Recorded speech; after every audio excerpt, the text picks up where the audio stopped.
Oke, baik. Nah, saya lanjut ya.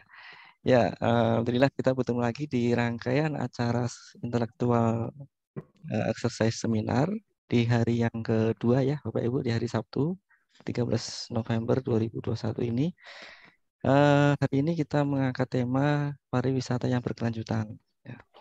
Alhamdulillah terhadir di tengah-tengah kita Bapak Ibu narasumber yang akan memberikan pemaparan materi pada sore hari ini. Yang pertama nanti adalah Ibu Dr. Made Setini Eskom MM. Selamat sore Ibu. Ya, yang kedua nanti ada Bapak Taufik Rahman. Ya, Bapak Asosiat Dr. Haji Taufik Rahman MM. Ya. Selamat sore Bapak. Sorry Mas. Agak ke ini kelipet-lipet lidahnya Pak. Awal. Ya, yang berikutnya yang pembicara ketiga adalah Ibu Kaprodi MM ini, Ibu Dr. Anaula dari SEMM. Selamat sore Ibu. Dan yang keempat nanti ada Bapak Kuatrianto SEMM.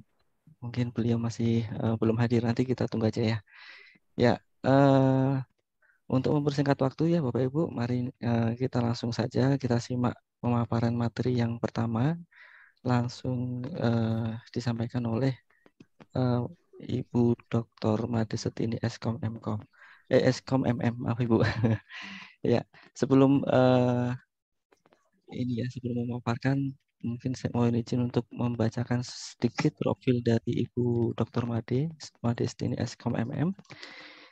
Beliau ini adalah dosen ya di Universitas Hindu Indonesia di Bali. Wah, jauh juga nih dari Bali, Bu. Selamat datang. Ya, ini cukup ini ya untuk apa namanya sudah mempunyai beberapa publikasi di Scopus dan beberapa publikasi-publikasi yang bereputasi juga. Ya, itu sekilas tentang apa namanya profil beliau. Ya, untuk mempersingkat waktu saja, kita langsung saja ke materi ya Bapak Ibu. Ini untuk waktu dan tempat kami persilakan. Monggo Ibu Dr. Made. Ini ya saya bantu untuk share screen ya Ibu. Boleh. Mohon dibantu untuk share kontennya ya PPT-nya. Oke. biar lebih mudah. Terima kasih sebanyak sebelumnya Mas Arif apa Mas Teguh panggilannya ini? Saya Arif, Bu. Oh, Mas Arif. Ya, terima kasih banyak. Silakan di-share dulu, Mas. Oke. Sambil menunggu share PPT-nya ya, saya ucapkan sekali lagi terima kasih sudah diberikan kesempatan untuk dapat memberikan pemaparan sedikit tentang wisata, tentang pariwisata. Dan sebelum saya melanjutkan, saya ucapkan selamat sore. Assalamualaikum warahmatullahi wabarakatuh. Om Swastiastu, salam sejahtera, salam damai untuk kita semua. Nah, di sini tadi saya sudah sama Mas Arif sudah diperkenalkan. Saya koreksi sedikit, saya di Universitas, sekarang saya bergabung di Universitas Warmadewa. Tapi mengajarnya memang saya masih di beberapa universitas yang ada di Bali, termasuk ya mengisi workshop di DPR RI seperti itu. Nah, kebetulan materi yang dipaparkan di sini adalah berhubungan dengan wisata, dan Bali adalah pintu internasionalnya Indonesia, kan seperti itu. Bali sendiri sangat berdampak sekali dengan keadaan pandemi sekarang, karena ya kita tahu semua bahwa Bali itu adalah wisatanya Indonesia ya, pintunya dunia di Bali. Baik, ini kayaknya apa slide saya yang pertama ya? Oh, iya. Iya. Mas jangan melamun, Mas. Baru mulai. iya. Biar tidak tegang, Bu. Mohon maaf ya, saya agak sedikit bercanda. Mas Arif soalnya mulai agak gini dia, agak gugup soalnya biar sedikit memberikan nafas yang panjang buat Mas Arif seperti itu. Nah, tadi Mas Arif terima kasih sekali lagi, tadi sudah diperkenalkan. Nama saya Dr. Made Setini Eskom MM. Saya biasanya dipanggil Mbak Gita ya. Jauh memang panggilan gininya ya, bukan Bu Made, tapi Gita biasanya kalau di Bali saya dipanggil seperti itu. Nah, di sini tadi sudah dipaparkan, mungkin bisa di next Mas. Kita langsung aja untuk menghemat waktu ya, biar tidak bertele-tele di perkenalan kan sudah. Nah, dan di sini saya akan coba memberikan sesuai dengan topik kita hari ini, yaitu tentang wisata. Nah, saya akan coba memaparkan sedikit tentang bagaimana sih analisis rantai pasok pariwisata yang berkelanjutan khususnya di era pandemi COVID seperti saat ini, kan seperti itu. Karena kenapa cenderung pandemi COVID-19 sekarang menghentikan sektor wisata. Akan terus seperti ini kan tentu tidak. Pasti ada fase atau masanya dia akan berhenti, dan saat berhenti itu kita sudah siap dengan new era normal ya, artinya era baru yang wisata benar-benar sudah siap. Nah, sebelum itu kita harus menyiapkan persiapan-persiapan apa saja yang diperlukan, dan itu merupakan rantai pasok tentunya ya, sirkuler daripada sektor wisata. Nah, di Bali kita tahu Bali sendiri itu memiliki mungkin lebih banyak di seluruh Indonesia, itu objek wisatanya sangat banyak ya. Di sini ada beberapa yang mungkin saya akan perkenalkan dulu, barangkali mungkin dari rekan-rekan Bapak Ibu di sini yang hadir, banyak yang masih belum tahu atau pernah yang belum berkunjung ke Bali. Di sini ada Garuda Wisnu, itu di Bali Selatan, terus Bali Barat, Bedugul, terus ada Pantai Pandawa, Bali Selatan juga, Gunung Agung, Bali Timur, Lovina, Bali Utara, Besakeh, Bali Barat Utara, dan beberapa lagi banyak masih ya. Nah, itu sektor wisata yang ada di Bali. Nah, ini dulu kita sebelum bicara masalah pandemi ya, dulu itu di Bali itu Pantai Kute yang saya ginikan. Di Bali itu dulu itu sangat ramai dia tamunya, karena kunjungan itu kan hampir ribuan ya. Setiap hari selalu continue di bandara. Nah, ini keadaan yang terlihat mungkin di slide yang terlihat di Pantai Kute saat belum pandemi, seperti itu. Berbeda sekali dengan keadaan sekarang. Nah, sekarang untuk keadaan sekarang mungkin bisa di next sama Mas Arief. Oke, baik. Ya. Nah, ini perbandingannya sangat-sangat tragis ya, sangat menyayat hati untuk saat ini. Untuk saya sendiri sangat, karena berdampak sangat signifikan dia. Nah, untuk yang dulu dia rame di Pantai Kutenya, sekarang begini keadaan yang sebelah kanan. Hampir tidak ada tamu. Baru mulai bulan-bulan ini ya. Bulan-bulan ini karena Bali sudah memasuki zona hijau, akhirnya dibuat peraturan baru untuk boleh berkunjung ke Bali, dengan tentunya dengan syarat tertentu kan, untuk ketentuan-ketentuan tertentu. Nah, ini tapi keadaan Bali masih belum seramai dulu. Nah, kalau yang ini, yang contoh yang kedua adalah itu di Pura Besakeh, itu Bali Barat Utara ya. Dia barat tapi masih ke utara lagi. Ya benar, Bali Timur. Maaf, Bali Timur dia. Nah, ini Pura Besakeh, puranya yang terbesar di Bali. Sekarang keadaannya masih seperti ini. Kunjungan tidak ada juga. Jadi benar-benar mati. Itu yang ada ya saat ini untuk keadaan yang di Bali sendiri. Mungkin silakan di next Mas Arief.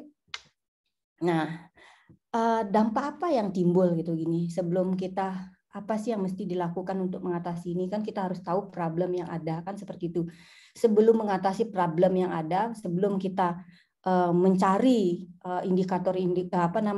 sebelum kita mengatasi masalah itu, tentu saja kan kita harus tahu indikator penentu daripada permasalahan tersebut, kan seperti itu.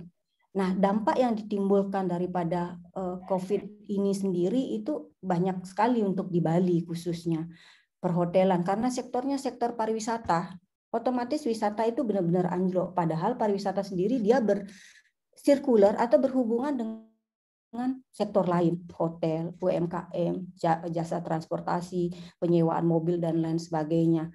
Keseluruhan ini nggak saya sebutkan semua. Semua sektor yang ada di Bali itu mengalami keterpurukan. Perekonomian di Bali untuk saat ini sangat-sangat praktis ya.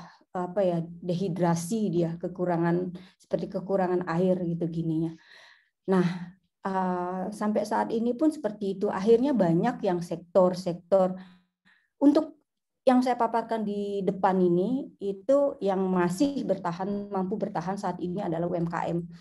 Yang dimana di sini UMKM sendiri adalah cetusan-cetusan daripada pelaku-pelaku wisata sebelumnya. Mereka memanuver dan akhirnya mencari titik sasaran ke pelaku usaha gitu, mau nggak mau, karena untuk bertahan hidup itu gininya. Untuk yang saat sekarang, sampai saat sekarang gininya mereka masih bertahan di pelaku UMKM yang sektor wisata. Karena kenapa? Karena Bali sendiri belum pulih, itu pemulihannya belum 150% pun belum ya untuk saat ini, seperti itu. Baik Mas Arief, silakan dilanjutkan. Nah, kemudian dari tadi saya sudah paparkan mungkin gininya ya, keadaan Bali sekarang dengan dampak yang ada dari pandemi yang ada, akhirnya kan keterkaitan dengan topiknya kita kan gitu gininya. Terus apa hubungannya dengan rantai pasok kan gitu? Ya kita harus punya strategi agar dia mampu berjalan. Nah strategi apa yang kita gini dari permasalahan yang ada? Kan seperti itu pertanyaannya. Nah, kita punya PR untuk di Bali sendiri, itu punya PR strategi, ada 3 strategi yang harus kita gunakan. Menurut dari observasi saya sendiri, turun dari ke lapangan dengan memantau daripada wisata yang berjalan, ataupun juga dari saya peroleh dari riset-riset yang ada gitu gini. Akhirnya di situ permasalahan yang timbul itu mampu kita hadapi dengan salah satunya memberikan strategi. Strategi apa? Nah, 3 strategi pokok yang dapat kita gunakan untuk mampu agar rantai pasok daripada sektor wisata itu mampu berjalan. Kan seperti itu. Antara lain jangka panjang, jangka pendek, jangka menengah, dan jangka panjang. Nah, sektor ini yang harus kita perbaiki. Kita rehabilitasi kan gitu gininya agar mampu wisata, sektor pariwisata dia tetap berkelanjutan, sustainable. Bahkan mungkin ya lebih baik harapannya setelah pasca pandemik gitu, new era normal kan itu gini ya. Nah, apa itu strategi-strategi tersebut? Kan seperti itu gininya. Mungkin next Mas Arief biar kita tahu. Nah, jangka pendek. Yang sekarang yang ada di depan mata itu kan jangka pendek yang harus kita lakukan. Apa sih PR untuk kita semua gitu? Bukan hanya di Bali sih sebenarnya, di mana saja. Karena ini kan berdampak. Ya, memang khusus untuk yang di Bali sendiri itu adalah wisata. Nah, strategi jangka pendek apa yang harus dilakukan untuk biar bisa kita mempertahankan sektor wisata kan gitu gininya. Ya, satu diantaranya kebijakan. Kebijakan yang dibuat oleh pemerintah sendiri gitu gininya. Ya, mungkin bagaimana aturan agar prokes ya itu yang utama untuk yang saat sekarang itu jangka pendek agar kenapa memitigasi meminimais penyebaran gininya agar nantinya pada menimbulkan market pasar yang baru di mana mereka merasa aman untuk datang ke wisata Bali kan seperti itu. Nah, kemudian SOP mitigasi yang tadi protokol kesehatan, kebersihan, terus penguatan destination-nya sendiri. Nah, kita memproteksi diri kita sendiri tapi tidak ada pembenahan di sektor wisata. Terus bagaimana? Apa yang terjadi? Kan otomatis nggak bisa juga dia. Selain kita untuk memproteksi dengan SOP dan kebijakan yang dibuat oleh pemerintah agar semua taat, otomatis kan destinasinya juga harus diperbaiki kan gitu gininya. Destinasinya harus dikaji kembali. Apakah masih layak dia? Karena kan kadang-kadang tidak ada kunjungan wisata itu cenderung membuat dia terbengkalai. Itu yang terlihat selama ini. Karena nggak ada pariwisata, merasa pariwisatanya mati, akhirnya pemerintah juga berdiam. Nah, tidak diolah dia. Ujung-ujungnya apa? Sampah menumpuk. Nah, destination-nya jadi tidak menarik. Nah, itu juga harus menjadi priority utama. Karena itu merupakan penguatan destination-nya sendiri. Nah, di situ dikatakan DMO, Destination Management Organization, artinya pengolahan sektor entah yang tempat wisata yang sudah lama ataupun tempat wisata yang baru dibuat per menit ya, terpola agar walaupun tidak terpakai saat ini dia masih mampu terawat dengan baik. Itu bahasa sederhana saya ya. Nah, kemudian di situ memperbaiki proses operasi pengelolaan destinasi pariwisata dari informasi sampai umpan balik ke pariwisata. Artinya begini, sebelumnya kan kadang sistem pemasaran dulu itu kan sistem mouth to mouth gitu yang sudah berjalan, ya sudah mengandalkan yang sudah ada. Nah, untuk saat ini mungkin lebih aktif lagi, segala sektor harus berkolaborasi, ABG-MG ya, itu istilahnya kalau saya bilang kan gitu gininya. Jadi pemerintah, stakeholder, education berkolaborasi. Nanti juga ada di jangka menengah dan jangka panjang. Nah, program, tapi dari program kecil itu juga harus ada. Nah, selain itu ya inovasi yang tadi berhubungan dengan destination, inovasi produk. Artinya produk wisatanya sendiri gitu gini, dibuat kemasan yang lebih menarik. Atau mungkin sistem pemasaran juga dibuat lebih menarik gitu gini ya. Karena untuk kunjungan wisata yang internasional kan nggak mampu dia. Akhirnya ya dari kita untuk kita gitu gini ya, kita sendiri. Jadi dari kalau di dalam rantai customer itu kan supplier ke B2C atau B2B kan gitu gininya kan. Kalau sistem marketing, nah untuk sektor wisata sendiri dari pelaku wisata ya untuk pelaku wisata sendiri. Artinya kita sekarang memperdayakan sektor wisata itu dengan perbaikan produk untuk diri kita sendiri. Jadi lebih kita yang menikmati untuk sekarang. Itu yang terjadi. Jadi yang pelaku-pelaku sekarang, kebanyakan pelaku wisata yang sekarang, pengunjung yang sekarang, yaitu dari kalangan Bali sendiri. Mungkin dari OPD pemerintah, dia menggalakkan untuk kunjungan, ataupun juga dari domestik. Itu yang program yang untuk jangka pendek ya. Next Mas Arif, untuk jangka pendeknya cukup. Nah, kemudian strategi yang kedua, bagaimana cara memperhatikan agar rantai pasok wisata itu mampu berkelanjutan, yaitu dengan strategi yang kedua, yaitu strategi jangka menengah. Nah, yang tadi saya katakan sempat singgung di terakhir di strategi jangka pendek, yaitu ABG-CM. Nah, di sini akademik, bisnis, government, customer, dan media. Nah, akademik ini memiliki faktor dia utama dalam mengedukasi, artinya gini, seperti program kita. Nah, sekarang ini kan mengedukasi pengabdian, semacam pengabdian. Akademisi itu memegang peranan penting dalam mengeksplor sektor wisata. Mungkin dibuat pengabdian masyarakat, ekoturisme. Atau mungkin mereka dengan kebebasan belajar, dengan sistem wisatanya kan seperti itu. Nah, di sini akademik yang memegang peranan penting, bahkan mungkin mengelola sektor wisata yang baru agar mampu dieksplor, dilihat di luar. Akademik yang punya program PR ya. Kemudian kalangan bisnis. Nah, akademisi sendiri kan tidak mampu berdiri sendiri. Mereka harus bisa berkolaborasi dengan pembisnis. Karena kenapa? Karena pembisnis memegang peranan utama dia. Bisnisnya tidak akan berjalan ketika wisata itu tidak mampu berjalan. Nah, dengan artinya dengan sentuhan akademisi, pembisnis, kemudian rangkulan daripada pembisnis, dan pada akhirnya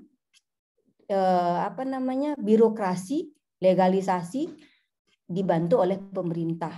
Nah, ini yang sebenarnya program yang ketiga ini antara akademisi, bisnis, government ini harus benar-benar bersatu. Dia itu yang kalau istilahnya kalau saya bilang triple helix ya.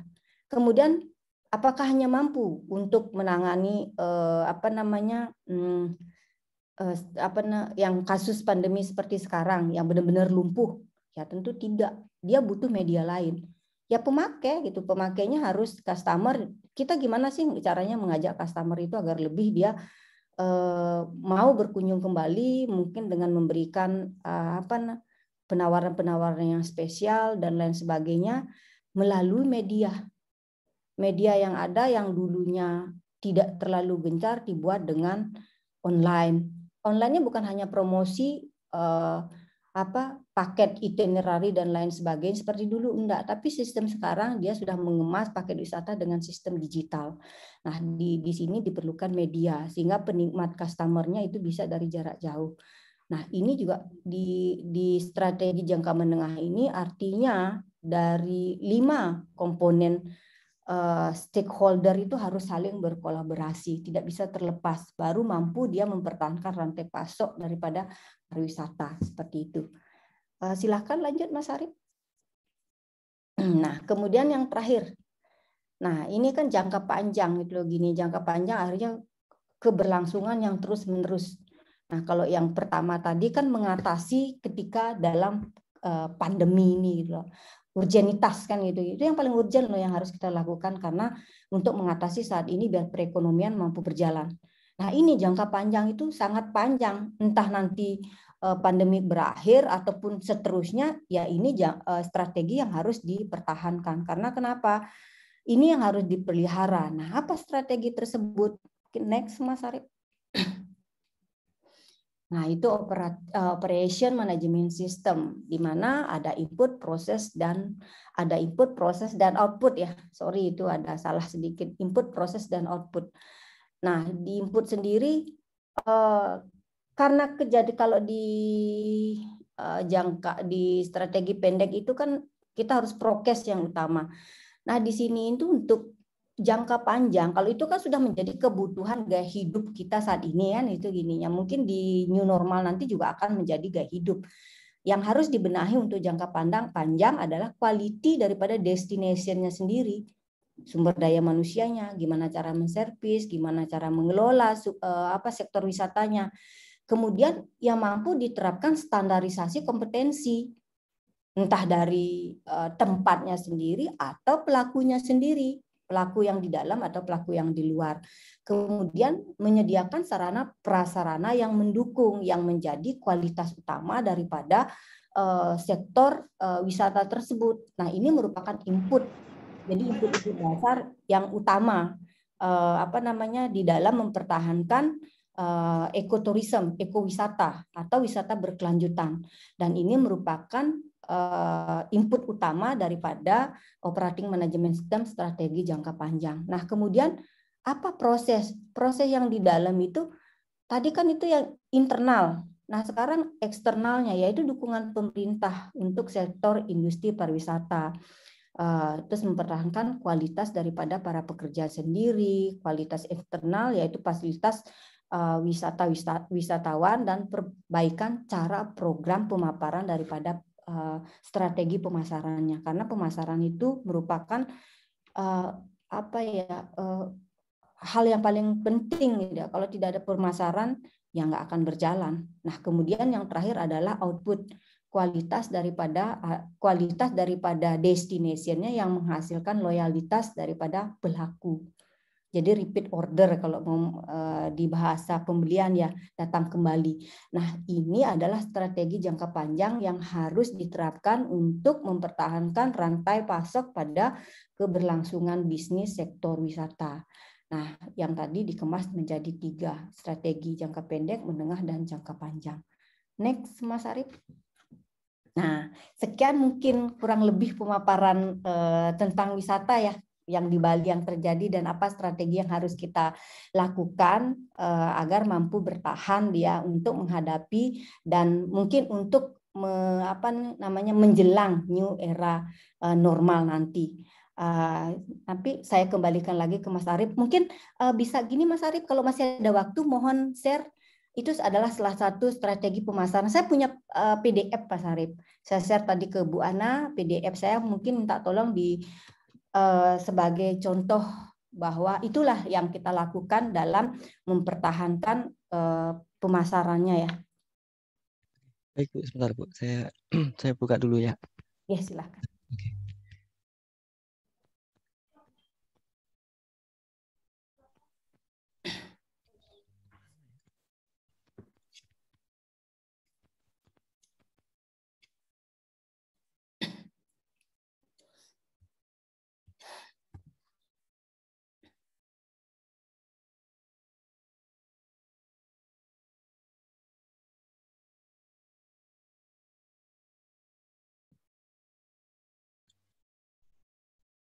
Ya, ini Bu.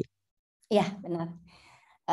Ini kebetulan Bapak Ibu, saya adalah Transbumi ya. Transbumi itu jadi tim pendamping UMKM yang ada di Bali. Nah, kemudian kita di sini juga ada program bagaimana caranya untuk selain UMKM, saya juga di situ ada bagaimana caranya mempromosikan sektor wisata. Nah, yang tadi saya paparkan Ini keterkaitannya ya contohnya. Jadi kami di sini membuat satu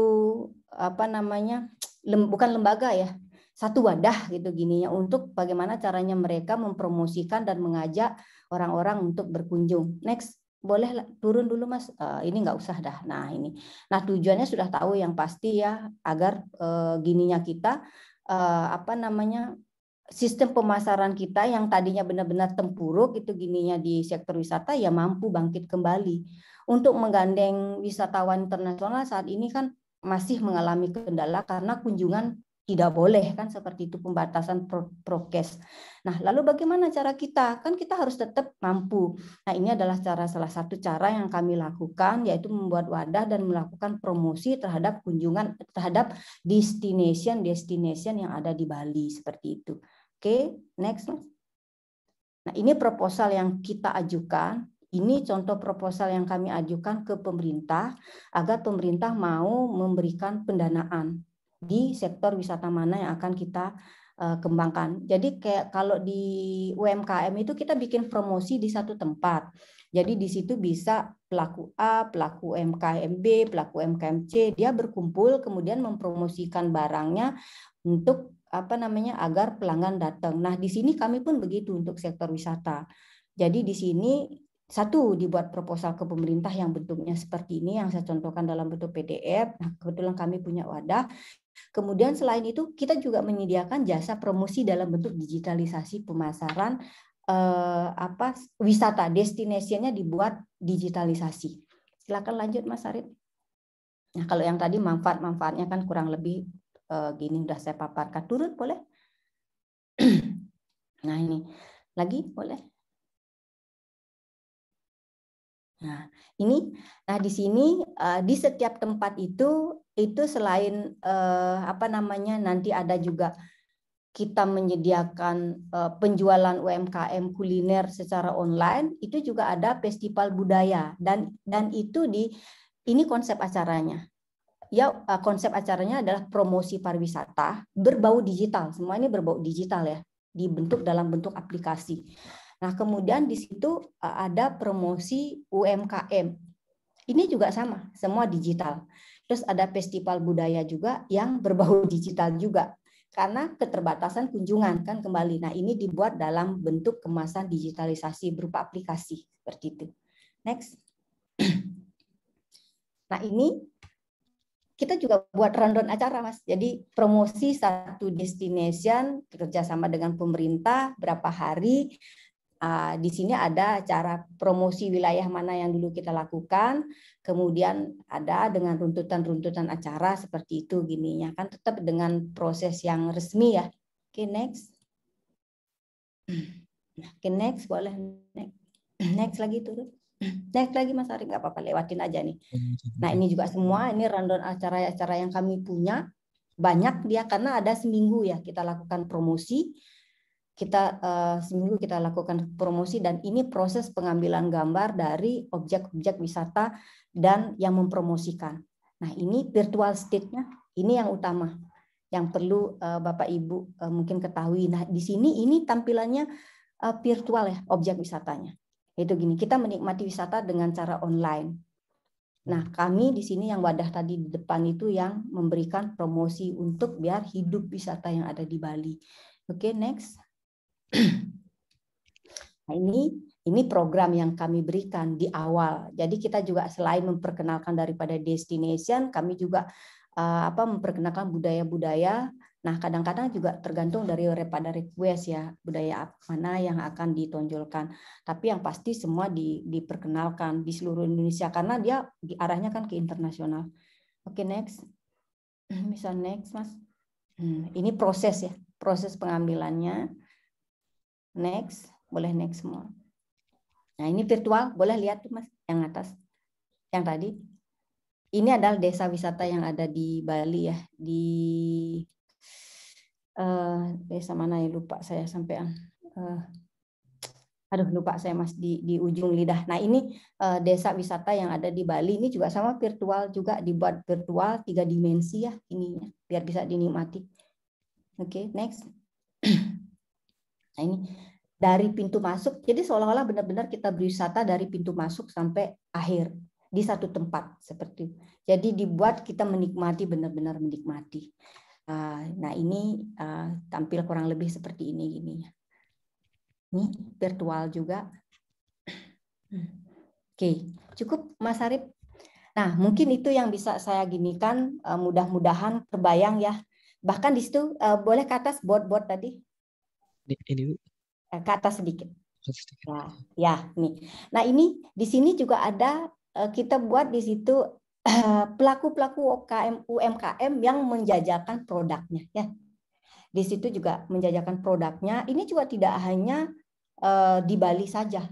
Ini boleh dikolaborasi dengan seluruh Indonesia karena kebetulan dari Kemenkop juga ya, Kementerian Pusat Koperasi gitu. Kebetulan saya adalah salah satu tim juga. Nah, jadi di situ di online, via online, dia terlihat seolah-olah itu memang ada gitu gini. Di itu ada stand-stand untuk pelaku UMKM-nya di destination wisatanya. Cukup menarik sih gini ya. Oke, silakan ke bawah. Nah, ini sama juga tempat. Ini bisa disewa juga kan. Nah, ini gate. Oke. Yang bawah gininya promosi demo online. Oke, mungkin itu cukup Mas, nggak apa-apa. Udah cukup gini. Nah, itu gambaran daripada cara kita untuk mempertahankan. Boleh di-close nggak apa-apa. Sudah cukup ininya. Nah, itu adalah cara kita mempertahankan agar wisata itu tetap bertahan. Bahkan mungkin siap untuk menghadapi new era. Kami sendiri di sini sebagai pelaku, saya memang tidak pelaku wisata murni gitu gini karena saya kalangan akademisi. Tapi di sini saya ikut berkecimpung di dalam sektor wisata agar mereka mampu bertahan. Nah, itu adalah salah satu contoh yang kami lakukan saat ini, saya dan teman-teman, agar wisata di Bali itu mampu bertahan seperti itu. Nah, mungkin itu kurang lebih dari pemaparan dari saya. Jika ada di sini ada apa namanya untuk pertanyaan silahkan Mas Arif, saya kurang tahu gininya. Nah, itu pemaparan kurang lebih bagaimana cara mempertahankan sektor wisata agar terus berkelanjutan dan mungkin mampu menghadapi new era khususnya di Bali seperti itu.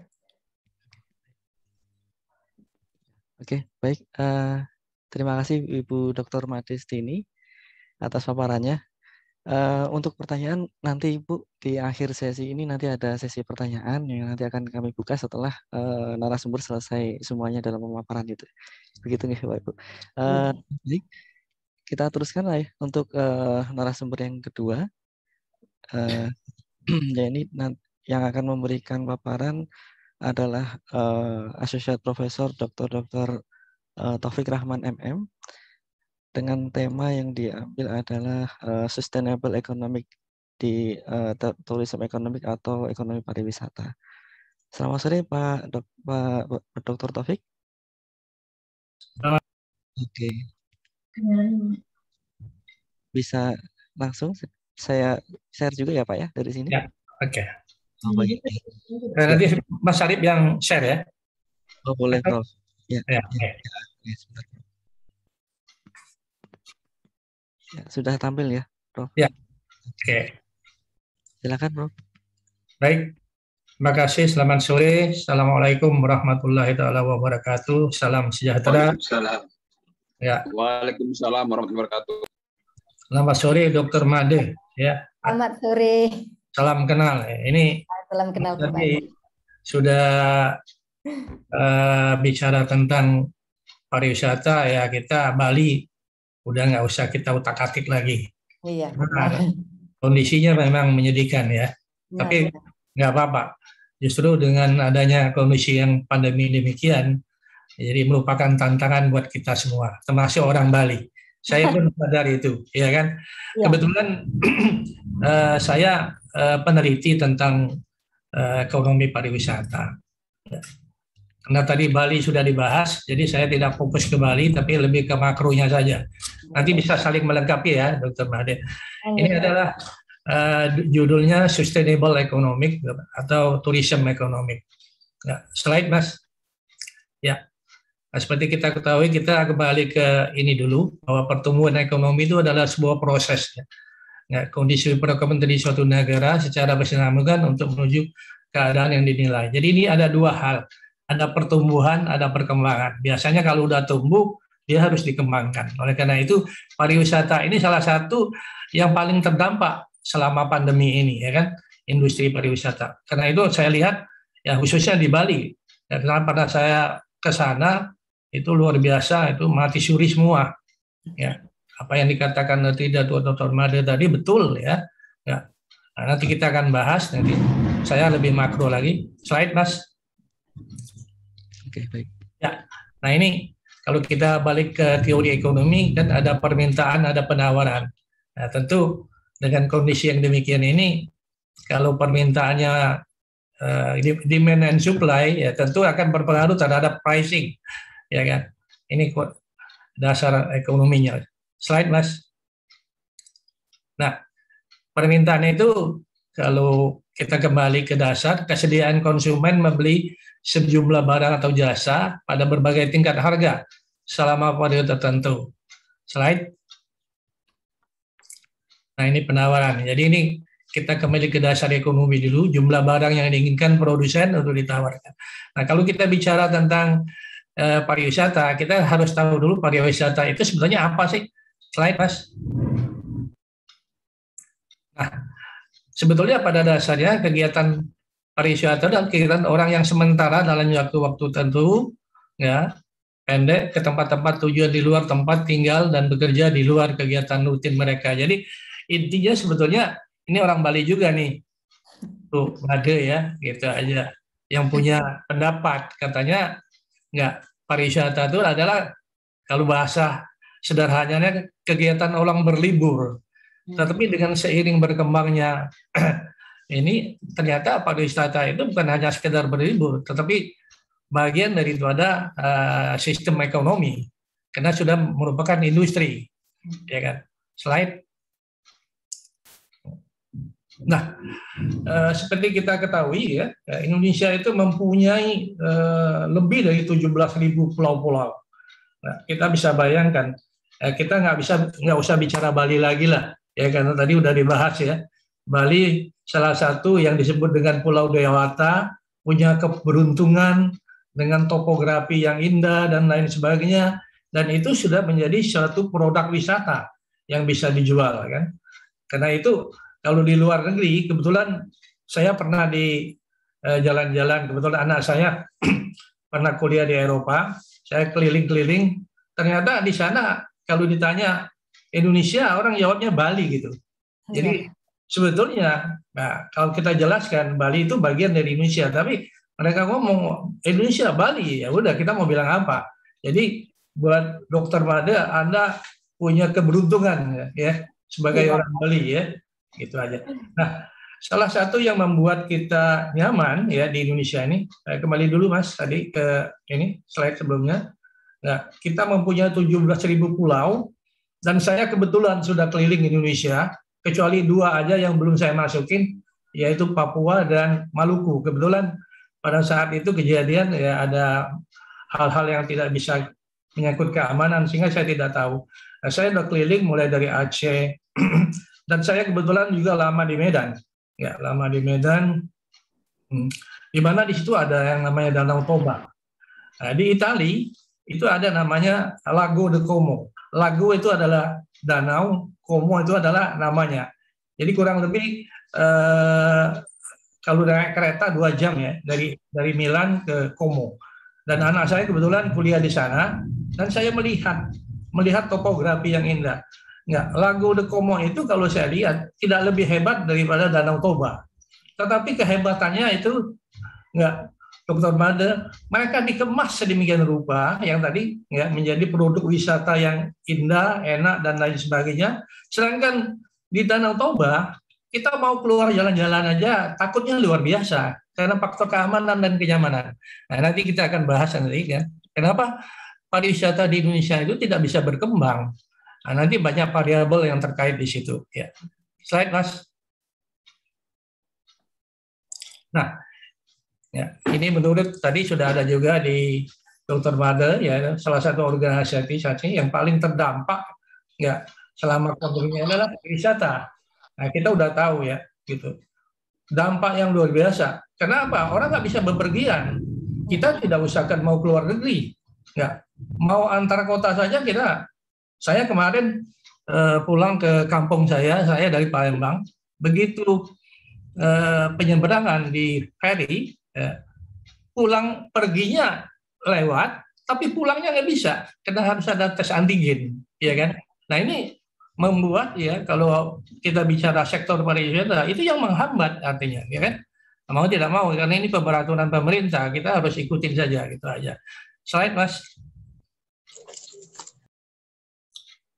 Ya, nah ini kurang lebih ya data terbaru perkembangan pariwisata setelah terdampak pandemi COVID-19. Ternyata kita lihat ya memang menurun ya. Terlihat dari grafik yang paling bawah itu landai ya, itu. Nah di sini kelihatan. Karena kalau tidak salah COVID mulai start itu pada Maret 2020 kalau salah ya. Kebetulan ini kita bisa lihat ya. Tapi di akhir Desember ini 2001 sudah ada kenaikan. Nah, mudah-mudahan ini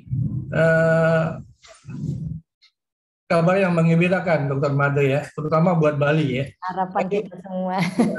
Saya juga sedih gitu. Kenapa? Saya bagian yang meneliti, kebetulan saya punya teman di Departemen Pariwisata dan Ekonomi Kreatif, itu salah satu yang dia di-push oleh pemerintah sekarang ini adalah meningkatkan industri pariwisata. Karena ini bagian daripada tanda kutip ya, penerimaan devisa negara gitu aja. Karena kalau kita bicara pariwisata, sumber daya alam lain bisa habis, minyak, batu bara dan lain sebagainya, gas alam. Tapi yang namanya pariwisata itu selagi manusia ada, dia tidak akan habis. Ya. Nah, itu ya, hal yang positif Dr. Made ya. Mudah-mudahan Bali akan kembali pulih ya. Kita juga sedih ya. Kalau di luar negeri kita ditanya orang Indonesia, mereka bilang Bali gitu aja. Tapi saya bilang gitu, Bali is bagian dari Indonesia. Oleh karena itu kita juga harus memperkenalkan yang lain. Nah, saya bicara tadi tentang Danau Toba. Salah satu menteri kita, Menteri Pariwisata ya, dan Menteri Pak Luhut itu salah satu destinasi wisata yang akan dikembangkan adalah Danau Toba. Ya. Kalau orang dulu, zaman saya masih di Medan, itu kalau mau ke Danau Toba, itu dari Medan itu bisa 5 jam, 6 jam. Tapi sekarang ini, dengan dibangunnya Bandara Sibolangit, ya, itu Pak Luhut Binsar Panjaitan adalah Menteri Investasi dan Maritim, ya, Manipes, ya.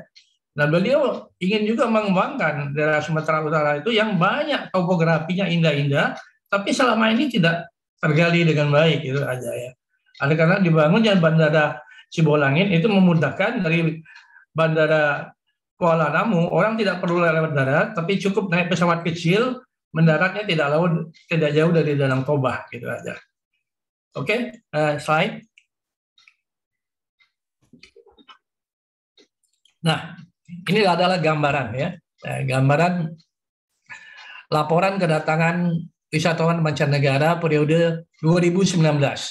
Nah, ternyata wisatawan mancanegara itu yang paling banyak adalah dari Cina, ya kan, dari Cina. Kita lihat Cina paling nomor 1, kemudian Australia, India, Jepang, USA, the United Kingdom dan seterusnya ya.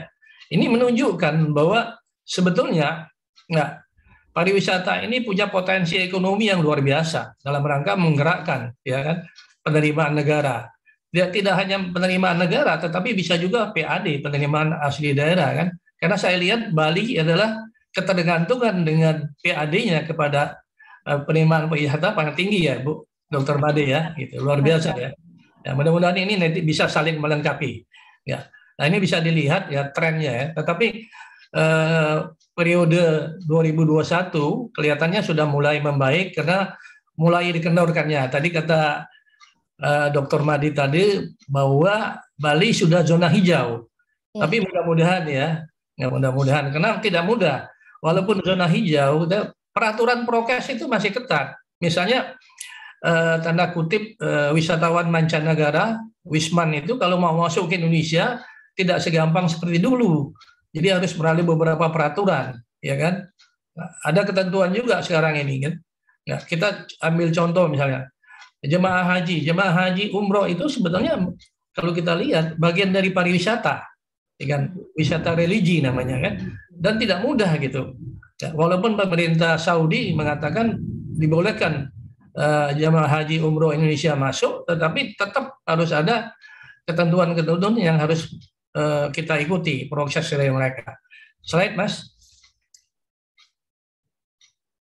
Nah, ini pengembangan pariwisata. Ya. Kalau kita lihat, pengembangan pariwisata itu dapat dilihat dari jumlah pengunjung wisatawan.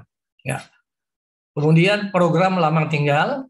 Yang ketiga adalah pengeluaran wisatawan, itu artinya mereka belanja. Ya. 4 semua ini akan berdampak pada peningkatan PAD di satu daerah. Itu tadi yang saya bilang sama Dr. Made ya.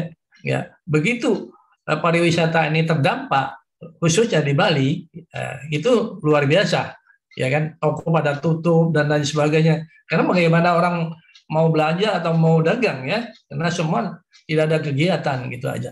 Jadi pariwisata itu sangat tergantung dari jumlah pengunjung. Nah, kita ada 2 di sini istilah kita. Kalau istilah saya, mudah-mudahan Dr. Made sama dengan saya, ada yang istilah Wisman, ada namanya Wisnus, ya kan. Wisman ini adalah wisata mancanegara yang dari luar, sedangkan Wisnus adalah wisatawan Nusantara. Ya. Oleh karena itu, ya, dua-dua ini harus kita gerakkan. Nah, tadi sudah dibahas oleh Dr. Made strategi pemasarannya. Nah, saya pikir saya juga tidak terlalu dalam, nanti biar Dr. Made yang bisa ininya tentang strategi pemasaran, bagaimana meningkatkan kunjungan wisatawan ini. Biasanya, menurut teori, ya, negara penyumbang wisatawan terbesar itu akan negara penerima juga wisatawan dan sebaliknya, itu aja. Oke, lanjut. Slide selanjut. Nah, ya sebelum Mas. Nah, ini data-data ya. Begitu besar devisa negara yang didapat oleh banyaknya kunjungan wisatawan mancanegara Indonesia. Ini bisa kita lihat.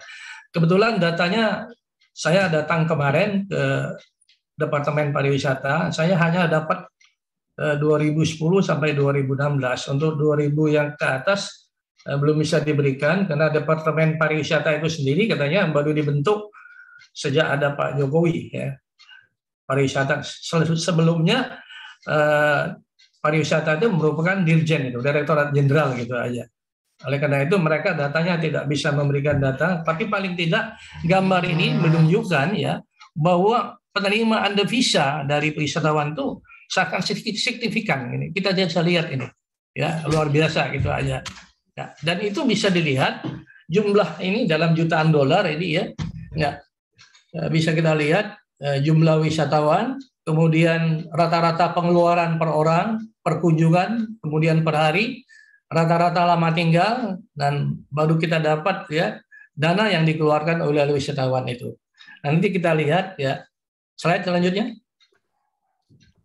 Nah, dampak positif dari pengembang sektor pariwisata adalah terjadinya penyerapan lapangan tenaga kerja. Ya tadi sudah dibahas, ya, peningkatan pendapatan masyarakat. Kemudian dari sektor pajak, ya makin kuatnya pembayaran utang luar negeri. Kemudian penerimaan pemerintah dari aspek devisa negara dan menimbulkan pelipat gandaan. Jadi pariwisata itu bisa menimbulkan juga multiplier effect, ya kan? Artinya nanti ada pelipat gandaan dari berbagai sektor. Silakan slide, Mas. Nah, pembangunan ekonomi pada umumnya pembangunan ekonomi itu artikan sebagai rangkaian usaha untuk mengembangkan kegiatan ekonominya sehingga infrastruktur lebih banyak tersedia. Oke, slide. Lewat saja. Nah, lanjut Mas. Lanjut terus. Sebentar. Ini yang terakhir, Bro. Oh iya, oke. Ya, masih ada lagi. Ya, oke. Nah, ini kurang lebih pembangunan ekonomi itu dapat diartikan suatu proses yang terus-menerus, apa yang kita kenal dengan sustainable economy, dalam rangka meningkatkan income per kapita penduduk dalam suatu masyarakat. Kemudian pembangunan ekonomi itu suatu proses dalam usaha meningkatkan pendapatan per kapita, kemudian kenaikan pendapatan per kapita itu secara terus-menerus.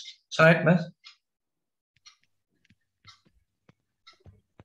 Nah, kalau tadi Ibu Dr. Made sudah menampilkan ya keindahan panorama Bali, ya saya kira kita tidak usah kaget lagi lah ya.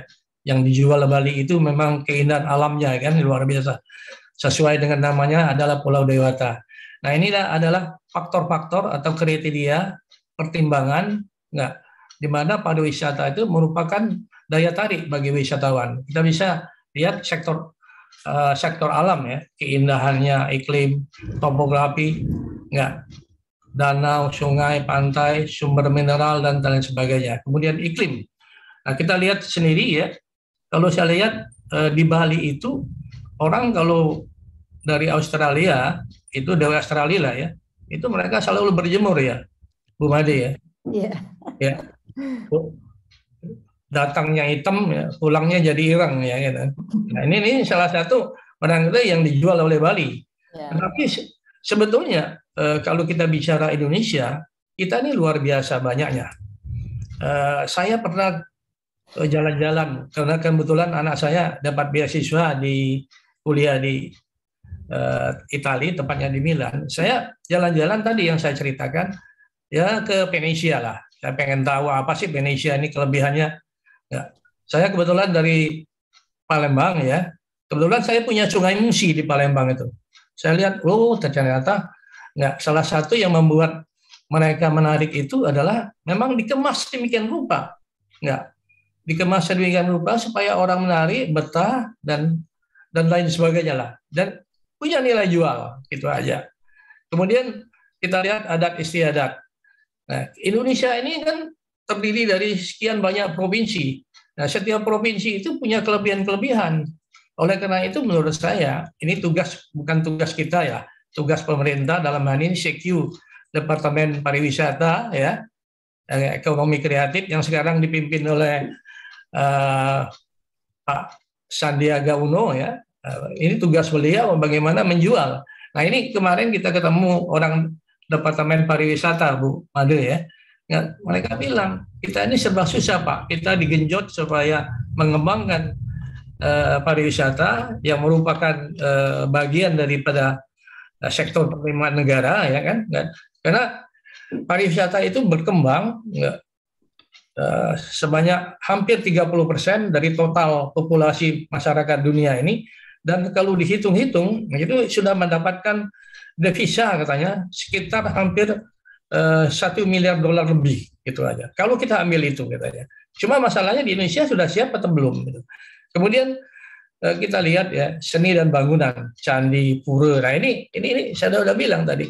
Orang Bali itu memang kebagian rezeki yang indah ya. Sudah punya candi, pura ya. Tetapi kita juga punya candi Borobudur gitu ya, yang luar biasa hebatnya. Dan itu sudah diakui oleh UNESCO sebagai bagian peninggalan budaya ya. Nah, karena itu saya bilang harusnya kayak di Jakarta aja itu banyak sekali ya peninggalan-peninggalan kuno, tapi belum dikemas sedemikian rupa supaya menjadi produk-produk wisata yang bisa menarik. Belum lagi tadi promosi ya, strategi promosi nanti Dr. Made yang lebih ini ya, karena Bali merupakan ikon pariwisata Indonesia kan. Kemudian ada pentas pagelaran dan sebagainya ya. Itu hal-hal yang bisa menarik dan menjadikan produk-produk wisata. Namun belum dikemas sedemikian rupa menjadi suatu produk yang kira-kira menarik, terutama bagi Wisman ya, karena Wisman itu senang hal-hal yang sifatnya tradisional dan sebagainya. Ya, lanjut Mas. Ya, ini ada yang namanya wisata sejarah. Kita lihat ya bekas-bekas istana di Medan itu ada Istana Maimun ya, gitu aja. Peninggalan dari kerajaan Melayu, tapi sayang tidak dikemas sedemikian rupa menjadi suatu produk unggulan gitu. Kemudian wisata religi ya, kita lihat aja ya. Kemudian olahraga. Nah, sekarang ini kita tahu ya. Nah, di Eropa itu terkenal dengan sepak bolanya. Nah, kalau kita lihat itu sebetulnya industri pariwisata. Kita bisa bayangkan ya. Nah, setiap ada turnamen itu luar biasa terjadi migrasi dari suatu negara ke negara lain. Misalnya mainnya di Inggris itu.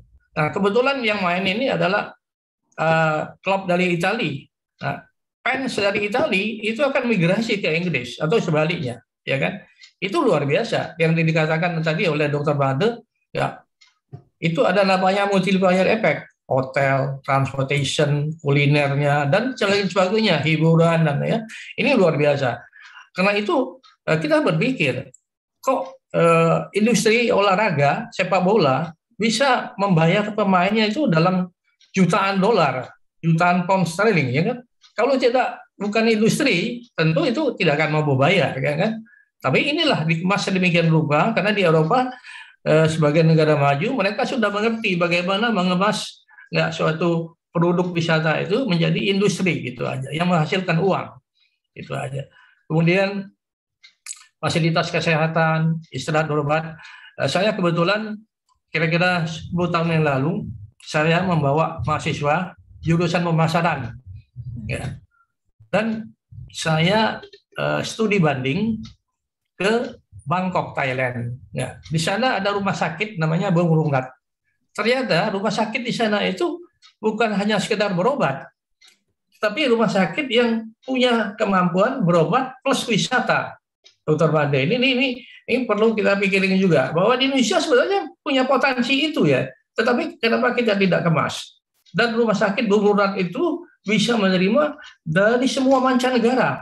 Nggak, misalnya dari Timur Tengah, dibikin suasananya, lantai itu suasana Timur Tengah, jadi orang itu berobat sekaligus berwisata, ya kan?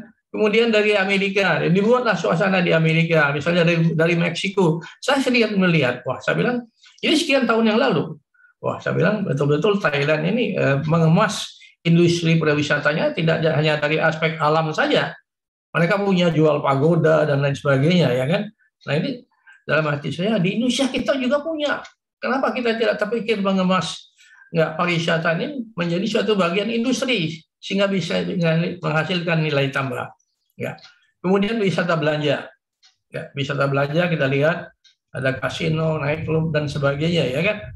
Nah, di Tanah Abang itu di Jakarta, Bu Made ya, barangkali kalau kita lihat ya, itu di sana banyak sekali orang-orang dari luar belanja, dari Afrika dan lain sebagainya. Dan itu mereka akan berwisata.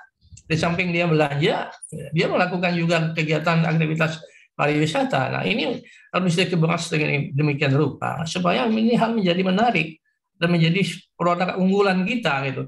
Jadi Indonesia ini sangat lengkap sebetulnya kita aja. Oke, slide Mas. Nah, ini adalah beberapa hal yang saya teliti ya, bahwa pariwisata itu bisa berkembang.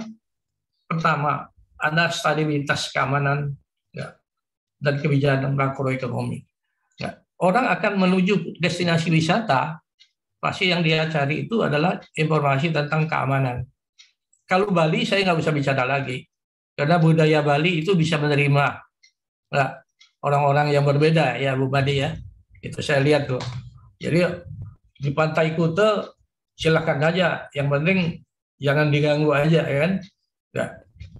Dan kita sudah tahu itu. Ya. Kemudian kebijakan dan anggaran wisata. Nah, ini kebijakan terkait dengan peraturan pemerintah itu sendiri. Bagaimana mereka bisa mendukung agar pariwisata ini menjadi sesuatu produk yang bernilai, ya, sehingga orang akan juga bergerak untuk bagaimana memasukin dunia wisata itu. Kemudian strategi pengembangan objek wisata. Nah, ini mungkin nanti tadi sudah dibahas oleh Dr. Made tentang bagaimana tujuan wisata itu, destinasi wisata itu bisa menarik sehingga orang akan datang. Tentu ini ahlinya ya. Kemudian strategi pengembangan sarana prasarana pendukung pariwisata. Ini infrastruktur ya. Nah, infrastruktur itu saya di Jogja kira-kira 2 minggu yang lalu ke sana ya. Sudah banyak sekali destinasi wisata itu dibangun. Tapi sayangnya infrastruktur yang ke arah sana belum mendukung. Kadang-kadang untuk tempat parkir kita susah dan lain sebagainya. Belum lagi rasa aman ya.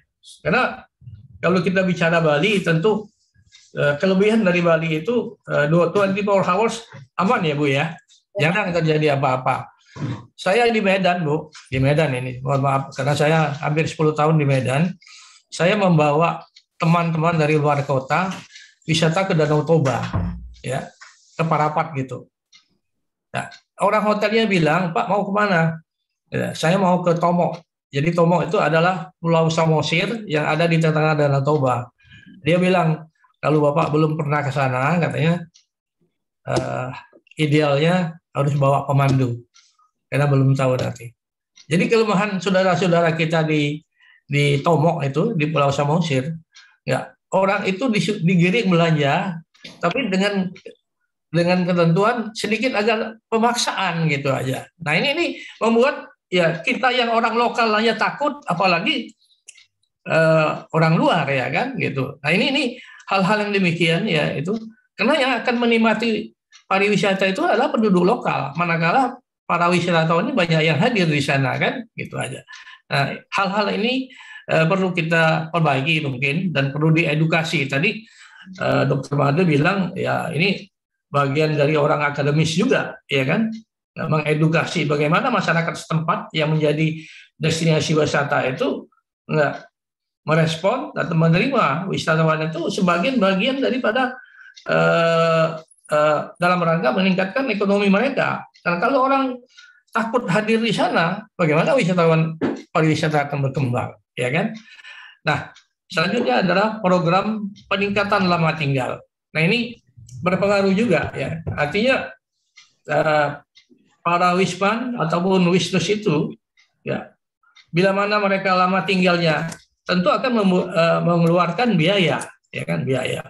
Nah, biaya ini tentu akan berpengaruh terhadap peningkatan penerimaan di daerah masing-masing. Nah ini kurang lebih chartnya, ya, peningkatan kunjungan wisatawan itu ada beberapa variabel yang sangat berpengaruh. Kemudian tadi sudah dibahas tentang UMKM, ya. UMKM itu akan bergerak karena bagaimanapun setiap wisatawan yang akan datang tentu akan belanja souvenir, oleh-oleh, ya, ya. Kalau di Bali kan orang pakai cap Bali aja udah senangnya bukan main, ya kan. Nah, jadi kalau terlihat dari wajah Bu Made ini, Dr. Made ini wajahnya seger nih, karena pelaku wisatawan di sana luar biasa, ya kan. Nah ini kurang lebih Departemen Pariwisata, Dinas Pariwisata, ya, kemudian lapangan kerja.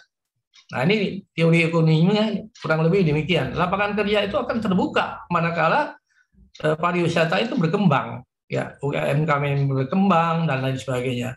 Dan tentu akan berpengaruh pada peningkatan penerimaan daerah dari sektor pariwisata. Jadi PAD-nya meningkat, orang nggak bayar pajak. Kalau hotel penuh terus, ya Dr. Made ya, tentu hotel-hotel akan bayar pajak, ya kan, dan lain sebagainya. Tentu ini akan meningkatkan PAD suatu daerah. Slide. Nah, dampak langsung dari pariwisata secara perekonomian suatu negara adalah peningkatan aktivitas ekonomi, ya, kemudian peningkatan neraca pembayaran, kesempatan kerja, dan distribusi pendapatan. Slide, Mas. Nah, ini adalah dampak tidak langsung terhadap ekonomi. Multiplier effect, tadi yang saya bilang, pemasaran produk-produk tertentu dari daerah masing-masing, penerimaan pajak, kemudian retribusi bagi pemerintah. Slide. Undang-Undang Nomor 10 2009 tentang pariwisata. Pariwisata itu dimaknai sebagai bagian integral dari pembangunan nasional yang dilakukan secara sistematis, terencana, dan bertanggung jawab dengan tetap memberikan perlindungan terhadap nilai-nilai agama, budaya yang hidup dalam masyarakat, kelestarian, dan mutu lingkungan serta kepentingan nasional. Jadi begini, pariwisata boleh berkembang, tetapi nilai-nilai budaya, ya, nilai-nilai lokal, kearifan lokal itu tetap harus kita jaga. Karena bagaimanapun itu yang menjadi daya tarik kita sendiri. Itu aja. Slide. Nah, ini ya, Dr. Made, ini informasi juga buat para pendengar yang lain. Ini baru saya baca kemarin, hari Jumat kemarin di Kompas. Nah, hari ini tanggal 13. Nah, kemarin saya baca. Pandemi COVID-19 memaksa otoritas dan pelaku pariwisata di Asia Tenggara untuk memetakan ulang sumber wisatawan Ini karena wisatawan Cina andalan selama ini masih terkunci di negaranya. Tadi kan ada slide menunjukkan di depan bahwa yang paling banyak selama ini yang hadir di kita ternyata wisatawan dari Tiongkok. Nah, ternyata dengan kondisi yang sekarang ini, Tiongkok masih menerapkan standar yang ketat, ya, buat masyarakatnya untuk berpergian, nah, tentu akan menghambat. Oleh karena itu, berdasarkan slide ini, sudah ada beberapa negara ASEAN merubah strateginya. Ini barangkali masukan dari strategi pemasaran. Bahkan Thailand bidik Uni Emirat Arab. Bisa bayangkan, Uni Emirat Arab adalah salah satu negara terkaya di Timur Tengah, ya, yang punya kemampuan bagaimana masyarakatnya bisa bepergian. Barangkali demikian dari saya. Cukup, Mas Arif? Lanjut. Sebetulnya masih ada slide-slide lain, tetapi karena waktu terbatas kita tentu bisa nanti dilakukan tanya jawab saja. Terima kasih. Oke, baik. Terima kasih Pak Profesor Taufik. Terima kasih. Kita lanjut ya, karena mengingat waktunya sudah mepet juga. Ya, untuk materi ketiga dari Ibu Dr. Ana Wulandari, SEMM, ya langsung saja ya Bu ya. Untuk materi, monggo silakan Ibu. Terima kasih. Bismillahirrahmanirrahim. Assalamualaikum warahmatullahi wabarakatuh. Terima kasih atas kesempatan yang diberikan. Saya hari ini ingin menyampaikan sebenarnya saya dapat ini terinspirasi dari teman kuliah saya dulu waktu kuliah S3. Kemarin waktu pengukuhan guru besar, profesornya, dia cerita tentang pariwisata. Dan saya berharap ini tidak dilihat dari, oh kita kan orang manajemen, bukan orang pariwisata. Enggak, orang manajemen itu bisa mengemas semua hal, semua objek untuk masuk ke dalam ilmu kita. Jadi walaupun ini adalah pariwisata, tapi ini bisa menjadi objek penelitian kita yang ada di manajemen. Misalnya kita ada di manajemen SDM, ya kan ada pariwisata juga membutuhkan SDM yang kompeten. Kemudian kalau di bidang kita di manajemen pemasaran, pariwisata juga butuh bagaimana melakukan hilirisasi. Istilah di kampus tuh biasanya namanya hilirisasi, bagaimana sebuah objek wisata itu menurut Pak Taufik bisa dikemas dan dijual gitu. Kampus itu pengabdian masyarakat yang bisa dilakukan, salah satunya adalah bagaimana hilirisasi dari masyarakat bisa tampil ke sebuah industri, masuk ke industri. Kemudian kalau dalam hal manajemen strategi, ya bisa juga bagaimana strategi pariwisata ke depannya. Kebetulan saya dari manajemen strategik, jadi sedikit berbicara tentang strategik ya. Saya hanya berbicara tentang dua hal, Bapak Ibu. Ternyata di ilmu pariwisata itu ada dua hal yang menurut saya menarik. Yang satu adalah sustainable tourism dan yang kedua adalah sustainable destination. Karena di manajemen strategik itu kita selalu berharap bahwa industri yang kita masuki itu memiliki sustainable competitive advantage. Berarti sebuah industri yang memiliki keberlanjutan dalam jangka panjang. Dan ini juga berlaku di industri pariwisata, di mana di sana ada sustainable tourism dan sustainable destination. Sustainable tourism itu apa? Sustainable tourism itu adalah semua kegiatan pariwisata yang memperhitungkan dampak SEL. SEL itu adalah sosial, ekonomi, dan lingkungan, baik untuk saat ini dan masa depan, untuk memenuhi kebutuhan pengunjung, industri, lingkungan, dan masyarakat tuan rumah. Sehingga di sini ada 3 pilar, yaitu pilar keberlanjutan ekonomi untuk penciptaan penghasilan bagi masyarakat, keberlanjutan sosial dalam hal penciptaan kualitas hidup masyarakat dan hak asasi manusia, dan keberlanjutan lingkungan bagaimana penciptaan pelestarian lingkungan. Nah, apabila ketiga hal ini bisa saling mengait, itu baru namanya sustainable. Apabila hanya sosial dan ekonomi, maka masih equitable, hanya adil aja. Sosialnya bagus, ekonominya bagus, tapi lingkungannya masih kotor lah gitu, masih belum tertata bagus. Tapi kalau hanya environment dan ekonomi saja, maka ya viable. Kalau sosial dan environment-nya bagus, ya lumayan bearable. Oleh karena itu perlu yang namanya sustainable tourism. Di sini tidak beralih dari SAL tadi. SAL itu adalah sosial, ekonomi, dan lingkungan, di mana di sini ada banyak hal yang bisa kita kita gali dari pariwisata. Ternyata pariwisata itu ilmu yang menarik juga. Karena di sini ada population and health, seperti yang Bapak Taufik tadi. Oh, ada loh pariwisata kesehatan. Saya juga tiba-tiba kok saya berpikir mungkin itu ya. Kenapa kok sekarang Menteri Kesehatannya bukan dari dokter, tapi dari seorang profesional yang bekerja sebagai manajer CEO di sebuah perusahaan. Mungkin apakah akan ada industri pariwisata dalam hal kesehatan? Ya, anu aja Pak, tiba-tiba kok klik ke sana. Oh, mungkin ya ada arah ke sana mungkin. Kemudian ada bahwa yang perlu sekali dalam turisme itu adalah accessible. Jadi oleh karena itu mungkin oh iya ya, bandara-bandara dipercantik, pelabuhan-pelabuhan, kemudian jalan Transjakarta, Trans Jawa, Trans Sumatera, Trans Papua itu mendukung connectivity sehingga bisa diakses. Dan masih banyak lagi yang ternyata masih bisa kita explore dari industri pariwisata, dan itu ada heritage. Heritage itu antik, masa lampau, jadul-jadul gitu. Ya. Ya.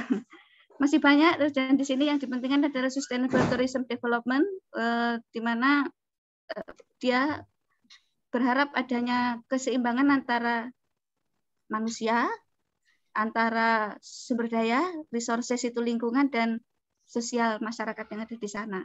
Sama seperti tadi, sosial, ekonomi, dan lingkungan. Seperti kalau kita berbicara tentang corporate sustainable, CSR apa? Corporate CSR itu corporate social responsibility. Nah, itu juga sama. Itu tuh terdiri dari 3P, yaitu profit, people, dan planet. Sama aja. Profit itu untuk ekonomi, people itu untuk yang sosial, dan planet itu untuk yang lingkungan. Jadi sepertinya ini area yang menarik untuk kita di bidang manajemen ya. Untuk kayaknya kenapa kita nggak nyoba untuk membuat ini sebagai kolaborasi mungkin dengan fakultas lain di bidang sekolah tinggi ilmu pariwisata, mungkin dengan Bu Made. Boleh. Ya, kebetulan kami juga punya program itu, Ibu. Iya. Nanti saya akan diskusi setelah ini. Ya, kemudian di sini kan ada sustainable tourism destination, ada sustainable tourism observatory, ada yang tourism certification, dan di sini jangan lupa loh, di sini juga ada ekonomi, sehingga tourism itu bisa juga kita masuk ke dalam ilmu kita. Kebetulan saya S1, S2, S3-nya ekonomi, Bu. Jadi kalau mikir apa gitu dihubungkan dengan ilmu saya supaya nyambung. Ya, dan di dalam ini development goals itu, tourism itu ada pada development goals nomor 8, 12, dan 4. Sama seperti tadi, economic growth, production consumption yang responsible ini untuk sosial, dan life below water itu untuk yang lingkungan. Masih aja SAIL, dia berbicara tentang sosial, ekonomi, dan lingkungan. Kemudian ini tourism untuk banyak macamnya, dan hal yang kedua yang sering dibahas di pariwisata yang berseliweran ini, sustainable destination ini. Di sana sustainable destination itu adalah destination ya, terutama adalah ruang fisik yang memiliki batas dan administrasi yang mencangkup bauran dari layanan. Jadi di sana ada layanannya, ada produknya, dan ada daya tarik, sehingga membentuk elemen atraksi, fasilitas, aksesibilitas, sumber daya, sumber daya manusia, citra, dan ada harganya. Sehingga mulai dari kapal pesiar sampai wisata berburu itu adalah namanya destinasi. Dan di dalam beberapa jurnal yang saya coba cari, itu ada di jurnal manajemen itu ada 10A untuk successful tourism destination. Ini bisa kita jadikan variabel ya begini. Tapi secara singkat, yang penting adalah 4A ini, atraksi. Di tempat wisata harus ada atraksi, kalau nggak ada atraksi nanti nggak menarik. Terus harus bisa diakses, harus ada kita bisa nyampe ke sana, walaupun mungkin tempatnya ternyata nggak begitu wow gitu, tapi kalau bisa diakses pasti banyak orang datang. Kemudian amenity itu adalah akomodasi, ya hotel, ya makanan. Kemudian ancillary itu layanan tambahan seperti wifi, terus asuransi, terus ya lain-lain. Kemudian ini adalah sebuah peta dari bukunya Roy Cook. Ini dia ngomong bahwa di sini itu ada yang tourism dengan high level development dan limited development. Dan dari semua ini sepertinya yang bisa kita main kalau ada duitnya ya, itu sepertinya ada di sini nih, di mana tidak ada musimnya, setiap tahun ada terus. Kalau yang seasonal ini kan tergantung musim ya. Kalau lagi musimnya snow ya dia ada operation. Kalau dia nggak ada, kalau lagi kalau memang summer resort ya hanya summer aja. Tapi kalau yang non seasonal ini kan lebih jangka panjang, sustainable tadi. Sehingga mulai dari heritage, religious, mulai spa, kasino, integrated resort, cruise kapal, kemudian ada urban destination. Dan sepertinya kita urban destination itu menarik karena sepertinya di daratan Jazirah Arab itu juga lebih senang ke urban destination, walaupun high level development tapi non seasonal, jadi terus panjang tahun. Kemudian ini adalah program pemerintah saat ini. Kenapa saya ngomong ini? Karena ini ada hubungannya dengan ini. Ada hubungannya dengan urban destination ini. Ya, di mana sekarang ini ada 5 destinasi super prioritas, ada Danau Toba, ada Borobudur, Labuan Bajo, Likupang, dan Mandalika. Kenapa kok yang ditembak adalah ini? Karena ternyata atraksi itu ada heritage attraction. Kita punya Borobudur, makanya tadi di 5 destinasi dia masuk.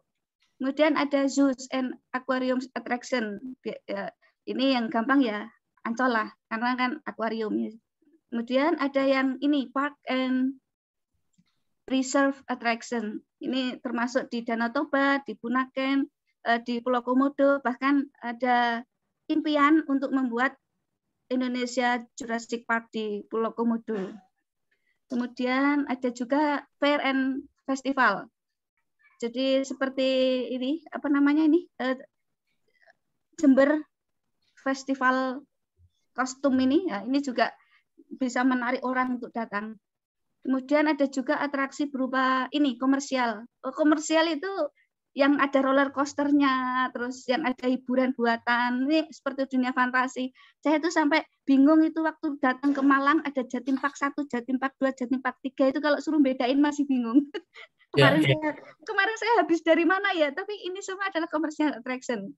Kemudian ada lagi yang shopping attraction, ini kebanyakan di Jakarta ya, termasuk juga Bapak tadi cerita ada Tamrin City itu. Kemudian ada juga sport attraction yang sekarang lagi in, Mandalika Circuit itu, kenapa Mandalika masuk dalam 5 destinasi prioritas. Kemudian ada juga ini adalah atraksi performing art, adanya di Bali, tari kecak itu, makanya mungkin Bali bisa bikin tadi yang Ibu cerita tadi, seperti geng hijau apa tadi itu, room hijau, green screen. Nah, kemudian mereka bisa melakukan performance attraction, art attraction di ruang hijau yang Ibu buat, sehingga bisa seolah-olah melihat di depan mata gitu. Ya, digital. Ya. Dan sekarang ternyata itu ke depan ini nggak hanya bisa menjadi desa wisata, tapi juga bisa menjadi desa digital. Karena ya saya sudah mulai bekerja dari rumah. Jadi saya berharapnya menjadi orang yang ada di sebelah kanan bawah, duduk di pinggir sawah sambil ya nge-zoom dengan mahasiswa. Ya gitu. Terima kasih, semoga bermanfaat. Assalamualaikum warahmatullahi wabarakatuh. Waalaikumsalam warahmatullahi wabarakatuh. Waalaikumsalam. Ya, terima kasih Bu Dr. Ana. Ya, lanjut ya, langsung ke narasumber yang berikutnya. Itu kita sambut, kita simak pemaparan dari Bapak Kuat Rianto, SCMM. Pak Kuat, ada monitor Pak Kuat? Ya. Oh, siap. Oke. Monggo Pak Kuat, silakan. Terima kasih. Selamat sore. Assalamualaikum warahmatullahi wabarakatuh. Assalamualaikum warahmatullahi wabarakatuh. Sebenarnya mau berseru-seru, tapi ternyata sudah berseru-seru duluan kayaknya nih. Materi sudah dihabiskan di pemateri pertama, Bu Made, Pak Taufik, dan Bu Ana. Kayaknya saya nggak kebagian melihat waktunya. Tinggal ini nanti buat tanya jawab juga habis gitu. Mungkin ini aja Mas Arief, langsung Q&A aja lah ya. Nanti saya tinggal mungkin dimintai run book aja gitu, karena tadi saya mau bahas tentang marketing strateginya. Cuma tadi kayaknya lebih asik bicara tentang Bali and Bali, Manado, Bekasi. Kenapa nggak diomongin ya? Bekasi kan keren. Bekasi itu ada industri manufaktur loh. Kok nggak ada yang ngangkat? Bapak yang cerita saya loh. Iya. Ya waktunya Bu, itu udah mau azan itu, nanti Pak Mubin marahin saya tuh nanti. Nggak apa-apa Pak Kuat, kesimpulannya aja. Ya, dikemas aja Pak. Jadi Iya. gini ya, saya mungkin mau cerita aja. Jadi saya pernah nulis, cuma mungkin nggak populer lah karena memang waktu itu buat syarat aja. Saya pernah ngangkat tentang industri pariwisata manufaktur. Bekasi kan tempatnya, itu nggak dikemas loh. Karena selama ini hanya bicara tentang wonderful, heritage gitu. Padahal Bekasi kalau menurut saya sih wow. Tapi memang kalau bicara pariwisata, pemerintah itu punya andil nomor 1. Ya. Pemerintah, kita swasta, atau mungkin tadi ya ada gagasan saya dengar, kalau bagaimana kalau program buat atau buka program tentang pariwisata. It's okay sih, karena pariwisata di Indonesia kan memang heritage. Jadi nggak akan pernah habis. Walaupun mohon maaf ya sekarang pandemi memang mungkin close ya, termasuk hotel budget dan sebagainya, termasuk apapun yang berkenaan dengan berlibur dan lain sebagainya, karena saya salah satunya mengangkat tentang hotel budget. Itu pun terkena dampaknya, tapi justru disitulah berkembang, menjamur sangat luar biasa. Makanya kalau tadi ngomong-ngomong mau buka program kepariwisataan itu menarik, karena ini sebenarnya kekayaan alam kita ini.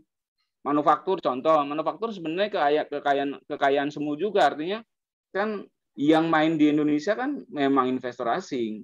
Kapan kita bisa mandiri? Nah, itu sebenarnya PR-PR yang mungkin para ilmuwan yang ada di sini ini bisa mengembangkan. Kalau saya memang bicaranya frontal di marketing, karena memang kami punya bisnis di OEM ya, mungkin teman-teman tahu, kami main di trading ekspor impor di khususnya dari China, Amerika, Eropa gitu, dan kami bisa membedah pasar di Indonesia gitu. Cuman kalau dilihat dari pariwisata, memang ini nggak akan pernah habis bicara tentang pariwisata. Keberagaman Indonesia itu luar biasa banget. Ayolah teman-teman muda mungkin barangkali ini potensi yang luar biasa kalau menurut saya. Cuman memang karena kalau kita bicara tadi yang Bu Ana bilang ada 4A, itu memang pemerintah ada di sana betul ya. Jadi ini mungkin kita maka nih kalau Bekasi ingin menjadi pariwisata dari sudut 4A itu sepertinya yang belum ada atraksi, Pak. Iya, betul, Bu. Ada atraksi, akses, akomodasi, dan ancillary yang belum dikemas dan dijual, itu mungkin atraksi nih, Pak. Lagi betul, Bu Ana. Ini semangat itu. Lah Bekasi Utara, Bu, yang ujung itu yang ada pantainya, ada Tambak Udang dan lain sebagainya, itu sekarang ramai banget loh, Bu. Cuma promosinya gimana gitu loh. Mungkin kita, Bu, yang punya komunitas besar di kampus mungkin bisa woro-woro menggunakan semacam simbol-simbol gitu supaya Bekasi Lah Bekasi kan enak, bandaranya deket, tol ketemu tol. Apalagi kalau kita lihat nih ya infrastruktur di Bekasi, ada tol Semanggi 2, yaitu mana di Cibitung, itu bisa kemana-mana. Ya. Nah, itu luar biasa. Kita ya karena saya orang Bekasi, Bu Made, mohon maaf ya kalau Bali mah sudah sampai virtual, Bekasi mah belum, tapi Bekasi punya potensi. Kalau dilihat dari sisi penduduknya, sangat wow banget. Satu, Bekasi kelemahannya belum punya universitas negeri. Ayo gimana nih? Bisa didorong nggak?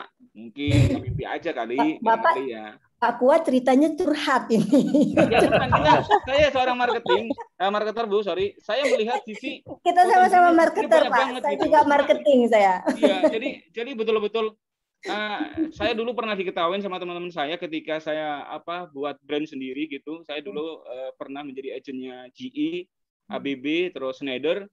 Kemudian saya membuat brand baru, Saitek. Saya diketawain sama teman-teman. Ngapain kamu bikin brand kayak gini? Kamu nggak akan hidup. Nyatanya setelah 5 tahun berlalu, sekarang orang muja-muja namanya Saitek. Mekarta yang begitu masalah besar pun kita bisa selesaikan, kita bisa supply ke sana gitu. Artinya apa? Sebenarnya anak bangsa ini punya potensi banget gitu.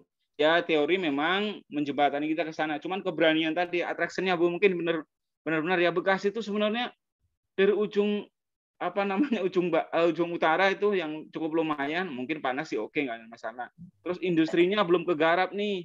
Ujung utara itu Muara Gembong, Pak. Betul Pak Taufik, betul. Ya, kemarin dikunjungi oleh Pak Jokowi, ya. Sudah interest untuk dikembangkan di sana itu. Nah, itu harusnya cepat warga sana didorong, keamanan terutama. Ya, jadi premannya tapi preman yang baik gitu, preman insaf atau apa namanya gitu, supaya Pak Fuad, salah satu analisa saya yang pertama adalah faktor keamanan. Karena ini betul, yang membuat kita itu tidak bisa bergerak. Belum apa-apa nanti premannya datang, ya orang mau investasi, begitu preman datang udah takut duluan.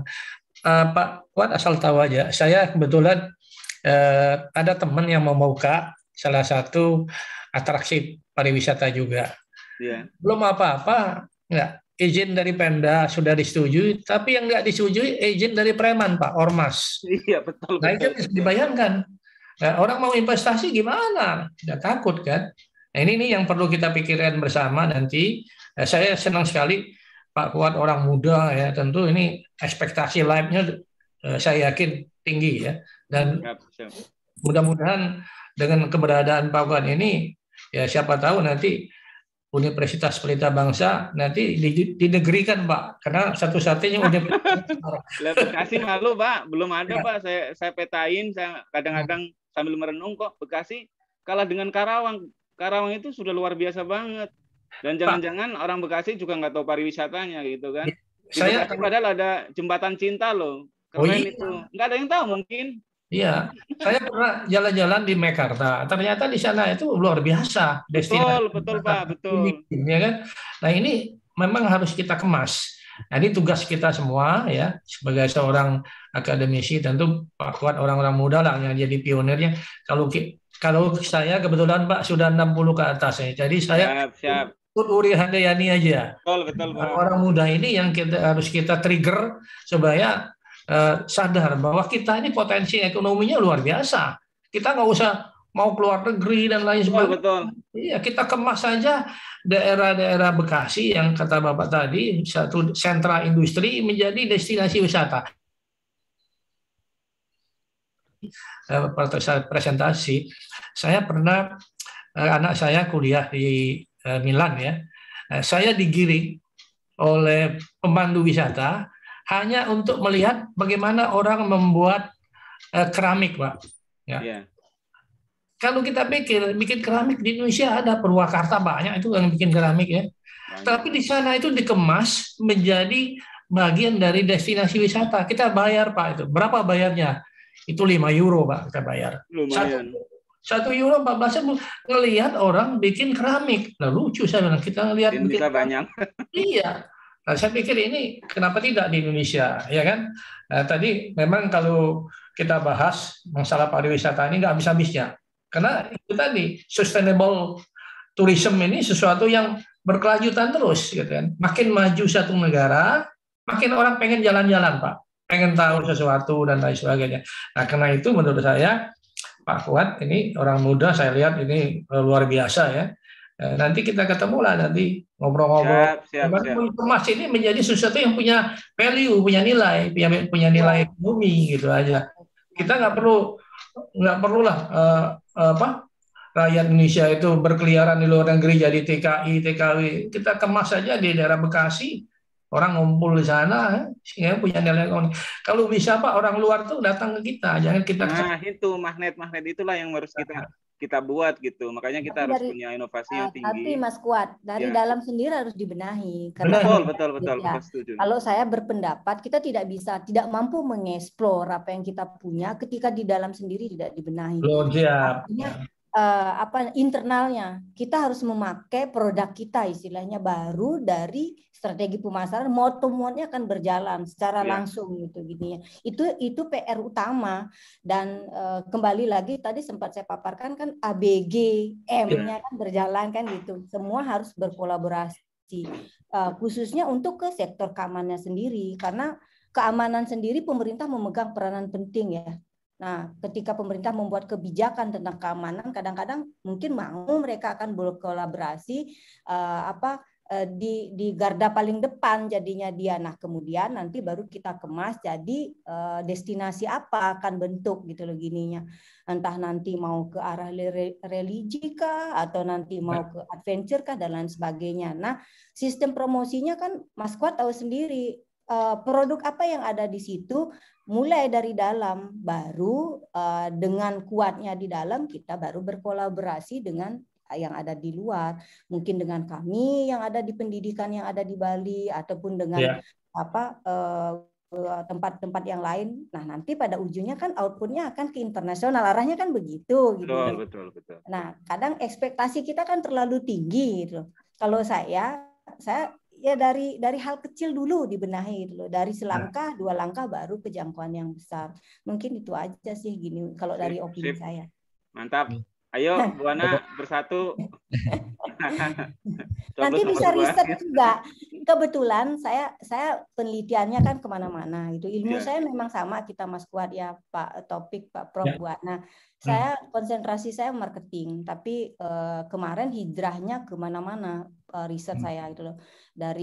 Kami sendiri di Warma Dewa punya program ekowisata mengemas dalam 4. Nah, mungkin nanti itu kita bisa masuk ininya, kita diskusi setelah akhir ini. Mungkin seperti itu.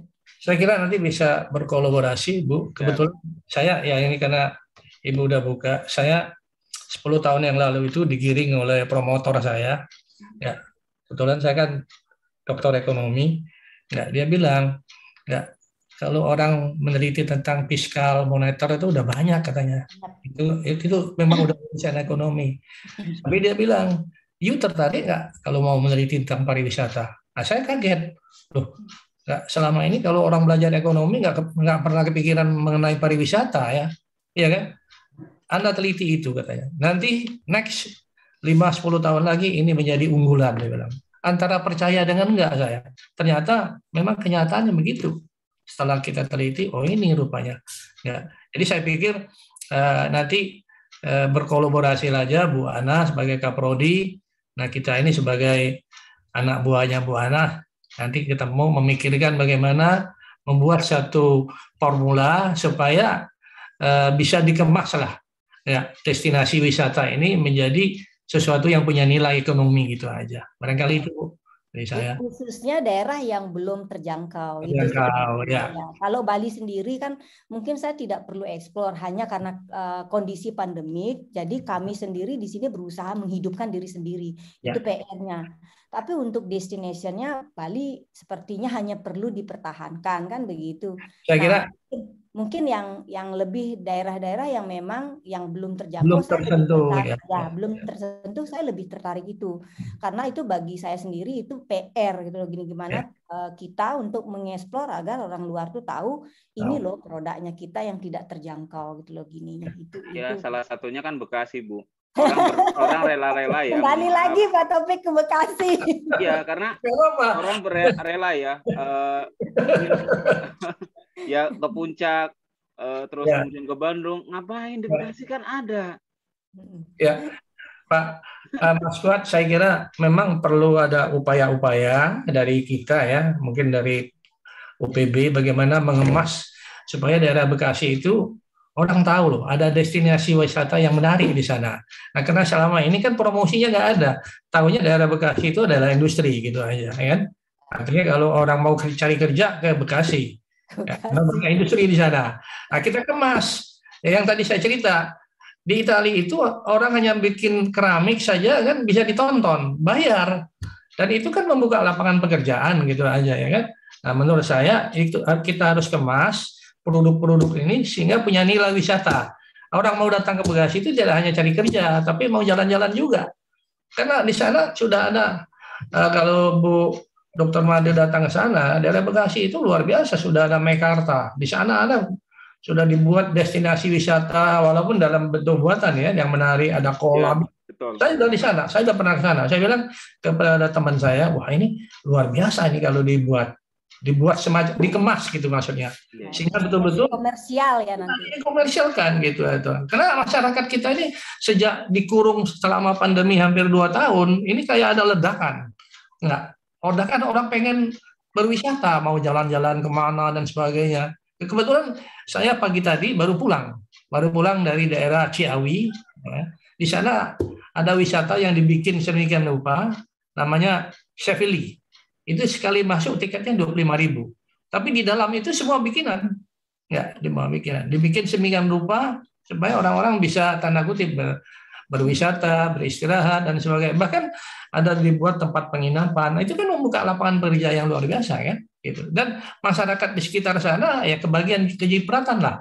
Ya, ada yang membuat mohon maaf warteg dan lain sebagainya. Itu kan bagian dari pendukung. Seperti halnya di Bali lah.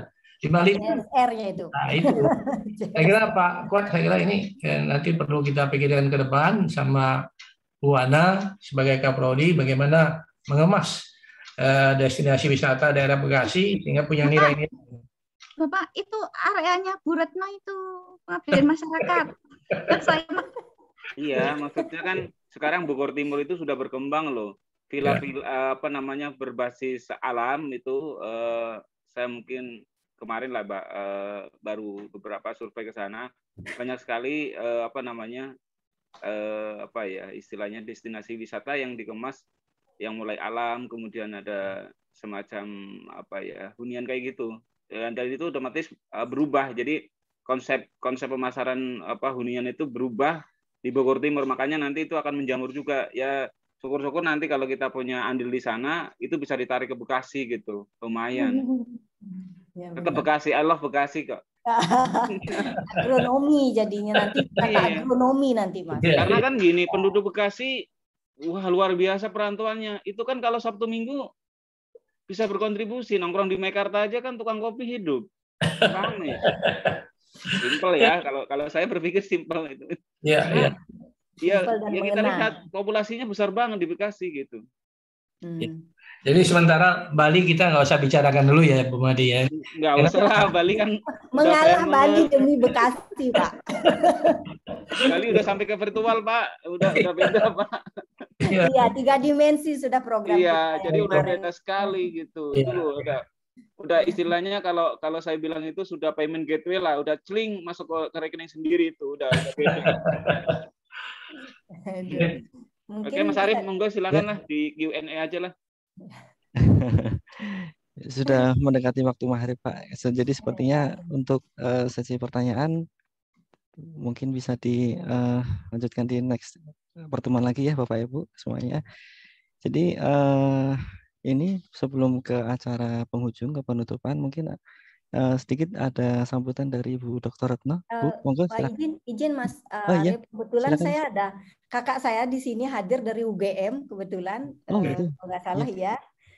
Sebentar mungkin ada pendapat beliau kan kebetulan beliau melanglang buana juga kan. Silakan Ibu, silakan. Berkenan hadir hari ini. Nah, di sini siapa tahu bisa terangkat Bekasi kolaborasi dengan UGM seperti itu kan. Baik Bu. Ya. Baik Dokter. Mbak Daru Asih, adakah di tempat nih beliau? Aduh nyimak dari tadi. Iya.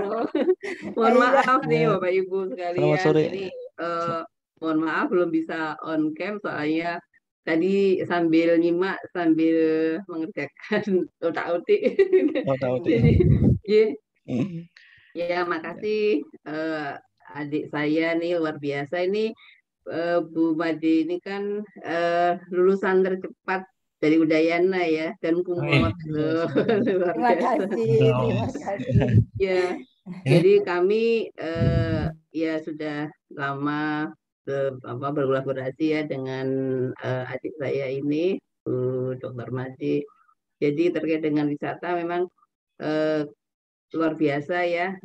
Saya lihat animo untuk riset di bidang wisata ini. Kalau saya mungkin mohon maaf Bapak Ibu dari sisi riset kita ya. Jadi saya mau mulai nih baru mulai ya untuk menggeluti atau untuk membimbing anak-anak saya, anak bimbingan saya itu saya arahkan ke tourism gitu ya. Jadi utamanya karena roadmap riset saya itu religiusitas, spiritualitas dan halal produk terkait dengan ini. Kemudian yang sekarang marak juga wisata ramah Muslim itu ya Pak Ibu sekalian ya. Ini sangat menarik dan saya lihat sangat masih debatable masalah istilah saja terkait dengan halal tourism atau syariah tourism atau Muslim friendly tourism itu pun masih diperdebatkan. Artinya apa? Dari sisi istilah saja masih kita bisa kembangkan di situ. Kemudian belum terkait dengan HSE gitu ya dari Dinas Wisata ya. Nah ini juga kebetulan kami pernah ikut kajian di Kemenparekraf tahun lalu.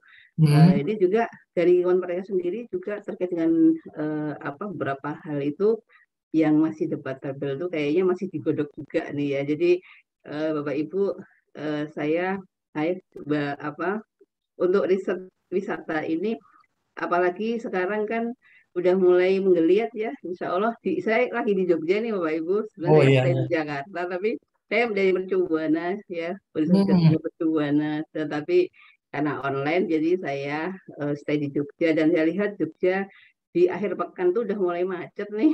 Jadi artinya apa? Tingkat hunian hotel juga udah mulai meningkat. Ya, teman-teman saya di bisnis ini juga mulai bangun lah, mulai siuman tuh ya dari pingsan ya Bapak Ibu ya.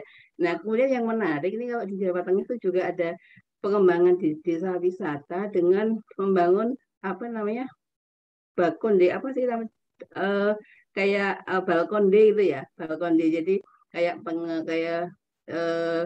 penginapan di desa yang juga di homestay di desa yang ini membuat masyarakat sadar wisata. Nah ini yang barangkali menjadi hal yang menarik di beberapa wilayah yang barangkali masyarakatnya itu belum darwis gitu ya. Nah mungkin dari situ Bapak Ibu sekalian, kalau tadi saya artinya bahwa melihat peluang besar riset untuk di samping itu juga untuk mengembangkan wisata di setiap daerah dan pemerintahan punya banyak program, punya 10 destinasi utama ya, beberapa hal. Kemudian juga penggalian kota-kota tua ya, penghidupan kembali kota-kota tua atau cagar budaya ya. Ini juga menjadi peluang yang menarik untuk karena ternyata banyak cagar-cagar budaya yang selama ini belum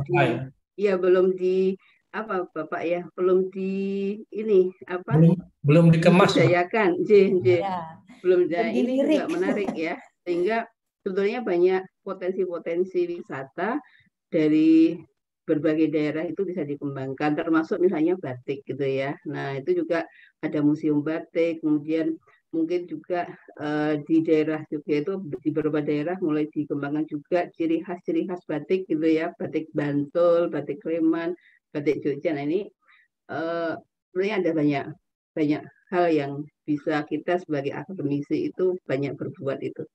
Barangkali itu karena saya juga masih pemula nih kalau untuk wisata. Nanti saya masih harus berguru dengan Bapak Ibu sekalian di sini, makanya begitu tadi dikasih link saya senang sekali, cuma karena sambil ini saya bisa on cam.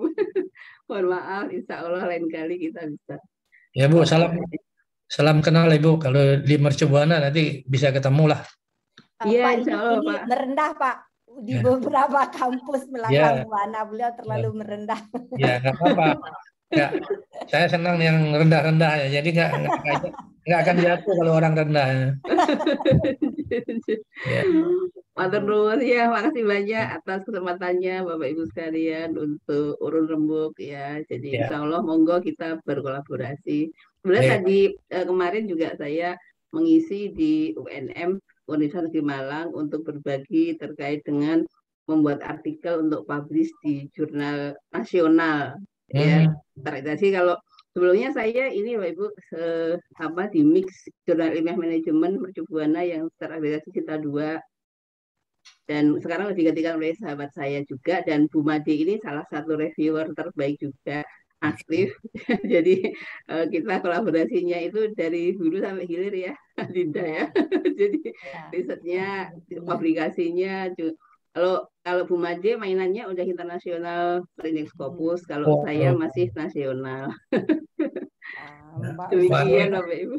Kita alhamdulillah sore hari ini kenal dengan orang-orang yang punya reputasi semua ini. Kita semua berprestasi, amin. Mudah-mudahan barokah ya. Amin, iya Bapak, Pak Taufik, salam kenal juga. Insya Allah saya berguru dengan Bapak yang barangkali sudah lebih banyak berpengalaman lah. Bukan kebalik nih Bu, saya yang harus berguru. Nanti saya tanya Bu Made alamat Ibu di mana. Nomor WA aja Bu Made. Monggo. Silakan Bapak. Mengembangkan Bekasi gitu Pak. Pengembangan Bekasi. Ya, kembali lagi biar Pak Taufik gini, biar Pak Kuat lebih semangat gitu. Lebih semangat ya, betul. Gak apa-apa. Kita orang tua ini itu mendorong aja. Ya, daya nih kita aja ya. Sing ingatso sung tolodo. Iya. Iya, ikut ini ya, Ki Hajar Dewantara ya, Pak Taufik ya. Leadershipnya Ki Hajar Dewantara. Ya. Baik, makasih Bapak Ibu sekalian sudah diberi kesempatan. Ya. Terima kasih Mbak. Terima kasih Bu Daru, terima kasih Dokter Terima kasih Mas Ari. Iya, sama-sama Bu. Mohon maaf Bapak Ibu, nih sebelum saya tutup, mungkin ada sedikit dari Ibu Direktur Penelitian dan Pengabdian Masyarakat Universitas Pelita Bangsa. Monggo Bu Ibu Retno bisa di. Sore semua, terima kasih. Terima kasih Dokter Made, terima kasih Dokter Daru, Dokter Taufik, Bu Ana. Mas Kuat, ini luar biasa juga Bapak Ibu dosen-dosen Pelita Bangsa maupun mahasiswa MM Pelita Bangsa. Terima kasih atas kehadirannya di acara sore ini yang luar biasa banget tentang turisme ya. Dan ini kebetulan kita sudah ada kerjasama dengan Universitas Mercu Buana, Ibu. Oh iya, alhamdulillah. Ya, jadi sudah sejak tahun 2019. Oh gitu. Kemarin ya kita sudah sering ngadakan guest lecture juga sudah. Terus iya, KDN, penelitian KDN kita sudah lakukan. Iya, alhamdulillah. Ya. Iya. Ini Baik. kebetulan kita sedang mengerjakan rencana kolokium dan seminar tentang kewirausahaan. Jadi tentang SME di Indonesia dan di Malaysia. Ini sedang kerjasama dengan Mercu Buana. Baik, iya Bu Retno. Jadi terima kasih sekali untuk UKM. Saat ini memang kita kembangkan karena sebelum kita menjadikan Kabupaten Bekasi ini kota wisata, kan penopangnya adalah UKM-UKM. Iya. Sehingga kita sudah gerakan. Dan tahun ini kita sedang mengerjakan Bekasi Beken. Jadi pemilihan UKM terhebat di Kabupaten Bekasi terdiri dari 3 macam, yaitu makanan dan snack, makanan ringan dan makanan berat, fashion sama craft. Jadi puncaknya nanti di akhir November.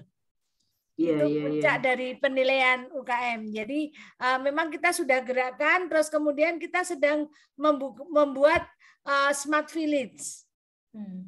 Jadi di Bekasi ini kita sedang bikin Smart Village, terus kita juga kembangkan menjadi penghijauan. Jadi urban farming di Kabupaten Bekasi. Jadi saat ini sudah kita kerjakan. Jadi memang sedang dalam proses. Karena kan untuk menjadikan kita wisata industri itu banyak hal-hal yang harus ditopang dan tidak bisa langsung jadi. Jadi kita sedang menyiapkan bangunan itu bangunan kokoh kalau pancang-pancangnya kuat. Iya, betul. Nah, ini kita sedang siapkan panjang-panjangnya dan kami harapkan ini kerja sama tim nih. Mari kita sama-sama kalau mau mendukung nih pengembangan Kabupaten Bekasi menjadikan kota wisata industri. Jadi kita minta dukungan dari semua para tokoh-tokoh yang ahli di bidang turisme nih. Jadi nanti dengan senang hati Ibu Made kita bisa kerjasama antar universitas. Nanti Ibu kontak saya, nanti ini saya kasih nomor kontak saya. Baik. 815-145-496-17. Nah nanti kita bisa bikin MOU Ibu. Oh siap. Kalau dengan Mercu Buana ini sudah ada ya. Nanti tinggal Ibu Daru punya usulan apa? Nanti ayo sama-sama kita diskusi, kita mengerjakan apa. Baik. Nah ini kebetulan tim kita sudah sangat kuat. Ada Buana, ada Pak Taufik Ahmad, ada Pak Kuat. Dan ini semua ahli-ahli turisme semua. Jadi nanti kita bisa sama-sama untuk membangun Bekasi ini menjadi rencana kan kalau dengan adanya Meikarta ini kita menjadi kota ini ya, industri wisata ini ya, Asia Tenggara katanya, rencananya. Nah itu perlu dukungan para profesional semua ini. Amin. Allah, amin. Mudah-mudahan. Terima kasih atas waktunya, ini sudah maghrib. Kami mengucapkan banyak terima kasih atas dukungan teman-teman semuanya. Selamat malam. Kami serahkan waktunya kepada Bapak Arief. Ya, terima kasih Ibu Dr. Retno. Ya, kayaknya waktunya kurang panjang ya Bapak Ibu. Tapi berhubung karena ya sudah maghrib ya. Topiknya menarik, Mas. Iya, topiknya menarik ya. Ya, kita sudah di penghujung acara ya untuk dari kami pribadi dan TPPM dan Prodi Manajemen Magister Manajemen Universitas Bangsa mengucapkan terima kasih kepada Bapak Ibu narasumber atas kehadiran dan presentasi yang sudah diberikan. Terima kasih juga untuk para audiens yang sudah hadir, sudah ikut mendengarkan, dan insya Allah nanti kita ketemu lagi di lain waktu dengan topik yang berbeda lagi ya. Begitu saya tutup. Terima kasih. Billahi taufiq wal hidayah. Wassalamualaikum warahmatullahi wabarakatuh. Waalaikumsalam warahmatullahi wabarakatuh. Terima kasih Bapak Ibu. Terima kasih Adinda. Selamat malam. Salam sehat, walafiat. Pak Taufik, Mas Arief, Mas Kuat, Mbak Ana, Bu Ana, terima kasih banyak. Sama-sama, terima kasih Bu Dokter. Salam izin, Rif ya. Salam saya tutup ya Bapak Ibu. Riset juga, ketemu di riset juga. Oh iya, nggih. Ya, saya tutup Bapak Ibu. Nggih. Waalaikumsalam warahmatullahi wabarakatuh.